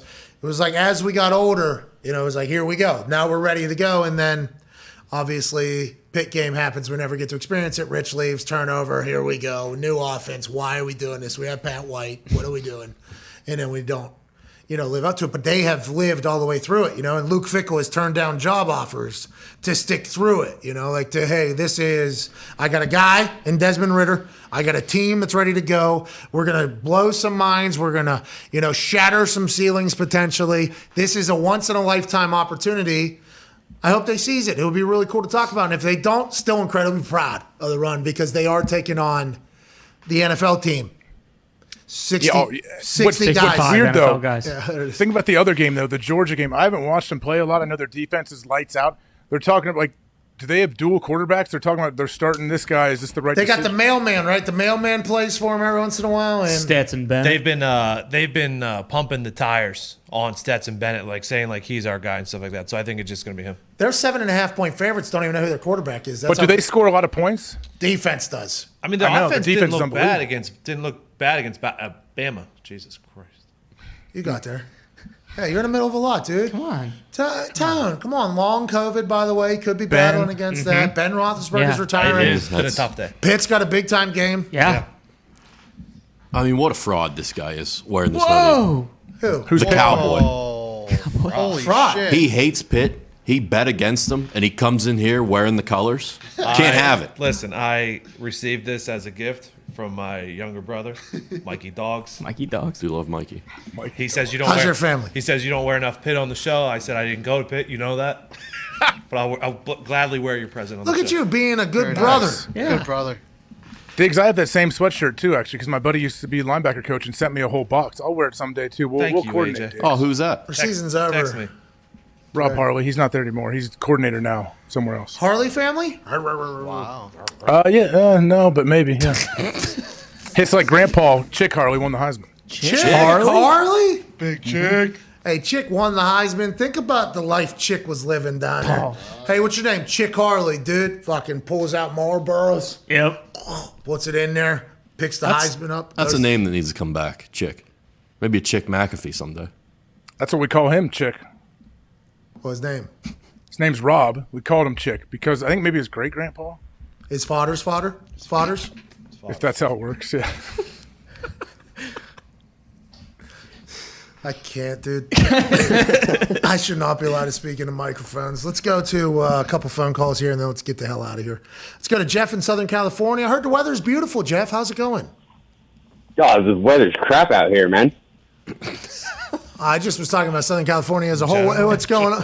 What's going on? Shout out to the seasons, dude. What you got? Rain over there? Little clouds? What? Yeah, it's been raining the entire week, man. I'm supposed to be painting my caddy right now. Oh, man. Sorry about it. We won't get sun for 4 months. So we'll be painting our caddy June. Yeah. What do you want to I'll get sun like next week. I just want to talk about just like how awesome you guys are, just as a whole. You know, I'm a 100% disabled vet, and I listen to you guys every single day. So the weekends, I listen to all your old stuff because I just can't get enough of you guys. You know, I'm sad on Saturday and Sunday just because I can't hear any of you guys talk. The Pod, that's Hockey Talk, Hamper Dan. You're all awesome. Jeff, we appreciate the hell out of you, man. Which branch of the military? Oh, I was Army infantry. You were actually talking about sticking with the Air Force stuff. I got that when I was went through basic training. We call them blood rifles. Oh, okay. So real quick question about the blood rifles and people that don't respect that. Gumpy, as you know, Jeff, has been very loud betting against the U.S. Armed Services in these bowl games. Yeah. Jeff, do you take any offense to that? And how much pride do you have that when Army gets a win, Air Force gets a win, and right in this Canadian sensation's face, who for whatever reason doesn't respect any of the military forces? I'm fine. That's just Canada. I was up in northern New York, right next to Canada. I went to Kingston, Canada all the time. That place is awesome. But, all we do is win. We've won every war. We've won all the games. They never win anything. They got an Air Force with, 500 people in it? Jeff, we appreciate your service. Thank you, Jeff. We appreciate you watching the show and being a part of our family. Hopefully we'll be able to meet sometime. Cheers to you, man. Happy New Year, Jeff. That was very nice of him. Thank you, Thank you, Jeff. Gumpy, what's that all about? It was just like a Gumpy talk, and then, all of Canada. Just Nick spreading some bullshit narrative. Whoa. Did you or did you not bet against both branches? They're 1-1. It's even Steven, dude. It's a betting show. We give out. Yeah, but you were bets. putting out into the. Well, you didn't win. Okay, you pushed, but you were. I won one, I lost one. Yeah, but you put out the negative universe that they should lose whenever who's such an incredible gambler, bets on it. You're the reason they went 1-1 and not 2-0. Why isn't that being talked about? I think that's what Nick's trying to point out. And everyone knows when it comes to the armed forces in bowl games, the spread doesn't matter. The armed forces are 2-0 straight up. Is that the guy who bet on Turkey against Italy? Jeff? Tony? Was that him? Oh, yeah, I remember that in the Europes. No. In the Europes. Oh, no. That was the first game. Yeah. No. Oh, yeah. Because we were doing, Paisan, grazie. Let's go. Italy's playing. Old country's playing. I had 23andMe. This was my first time ever watching a tournament in which 0.01% of me was competing in the Europes. I was excited for it. Then our best gambler, Anthony Paisan Vincenzo Giovanni Da Giulio comes out and goes, Turks are going to beat the Italians. I'm like, what the fuck? I thought we're all in this gabagool together here. It wasn't to win. It was draw no bet. And I tried to enroll in the Italian army, and they said, no, you're not an Italian citizen. So didn't bet against the U.S. Never would, never will. Tone read somewhere that if you join the Italian army, you get a Lambo or Ferrari. I just learned this morning that the Italian government back in 2016 or 2014 donated or gave $50 million to the Parmesan industry to save the industry. Oh, yeah. So, big day for us. Thank you, Italy. Okay. Speaking of Italians, I had the Fasolini. I had the Fasolinis last night. Oh, yeah. How was it? That was the You've gravy. been on the toilet all day because that place stinks. Whoa! It has been a little bit of jet fuel out there, but they're not the only place. Please. If I didn't think it was just going to run right through me, I wouldn't have fast food Italian. All right? So that is something about expectation levels. I had the chicken parm, in which Nick recommended, and Paisan Nick here. We come from a very Italian city, obviously. We're not out here in the Midwest where the only Italian family that's serving food is the Fasolini family with the Fasoli. So, it's kind of been a tough adaptation for our taste buds when basically all the food you eat is Italian style sense, and then you move to the Midwest and there is zero Italian influence almost. And it's like, wish you could each experience each other. Little did I know, the Fasolini family had that thought long before I came into Indiana. Fasoli, fast food, Italian, all right, gets mocked by Anthony Paisan Vincenzo Giovanni Da Giulio, says, I ain't doing it, okay? But then my other friend, Franklin Augustine Nikolai Moraldo, says, no, you got to have it. It's really good. So now I'm torn because I'm 0.01% Italian, but obviously these two particular Italians There's other words that almost. What the fuck was that? Yeah, I don't know. You guys are more Italian than I am, so I got to take their word for it. And how much should I feel good about the gabagool? Nick loved it, so last night the wife and I had the Fazzolini Family Tribe's food, and I will let you know those chicken parm nuggets. How's the gabagool? Hey, Yeah. the chicken parm was about this big or whatever. Never seen it before. It was amazing. There was 3 of them sitting on top of each other. I actually ate it like a finger food. Oh, unbelievable. Then I go over to the mozzarella balls. Okay, they're on a stick, a kebab. I love corn dogs. It's like they're taking a piece of me and putting it into Italy. I put it in the sauce. Oh, so good. And then these breadsticks. Piping hot, right? Were they piping hot? Well, I didn't get them when they were piping hot. They had been sent and delivered, so I apologize. I did not go through the drive-thru. I had it door-dashed to the house. I took that breadstick. I had it by myself. I'm like, kind of like OG's, but certainly good. You take that piping hot breadstick, put it in a microwave. You put the chicken parm nugget on one end. You put the matzo ball on top. Then you wrap that piping hot breadstick around there. You eat that thing like a sandwich. Oh my God. My wife ordered the fettuccine alfredo or something like that. She's like, oh, try this. I'm like, I'm not expecting pasta that was delivered through a drive-thru to be good. I actually had it taste pretty good. Yeah, of course.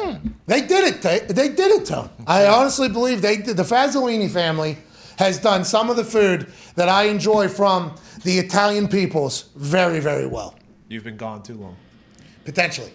Is Fazzolini their real name? No, Carl T. Howard Zelli started the whole thing, and then his Nona, Mrs. Fazzolini, had the recipe for the first gravy. She's still in the kitchen to this day. Every one of them. She's like Santa Claus. I didn't know that was Tony and Nick's middle names. Yeah. What's your middle name? Justin. It's kind of a shame. Tim McAfee actually just sent in, because when I got to 0.01% Italian, nobody really knew where that could have came from in the family. You know, I was the only first one that did the 23andMe, and Tim and Sally been doing some research for the old photos. I think it came from Tim's side of the family. Look at this stud. Yeah. Look at this stud, dude. Yeah.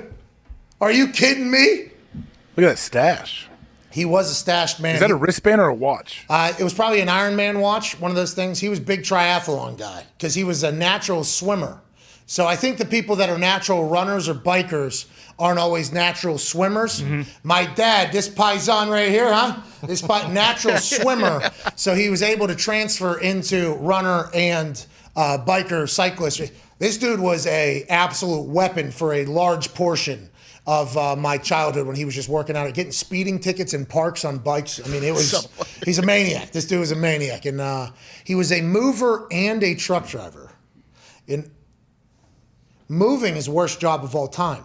Truck driver is like known as like very difficult job, long hours, you're away from everything.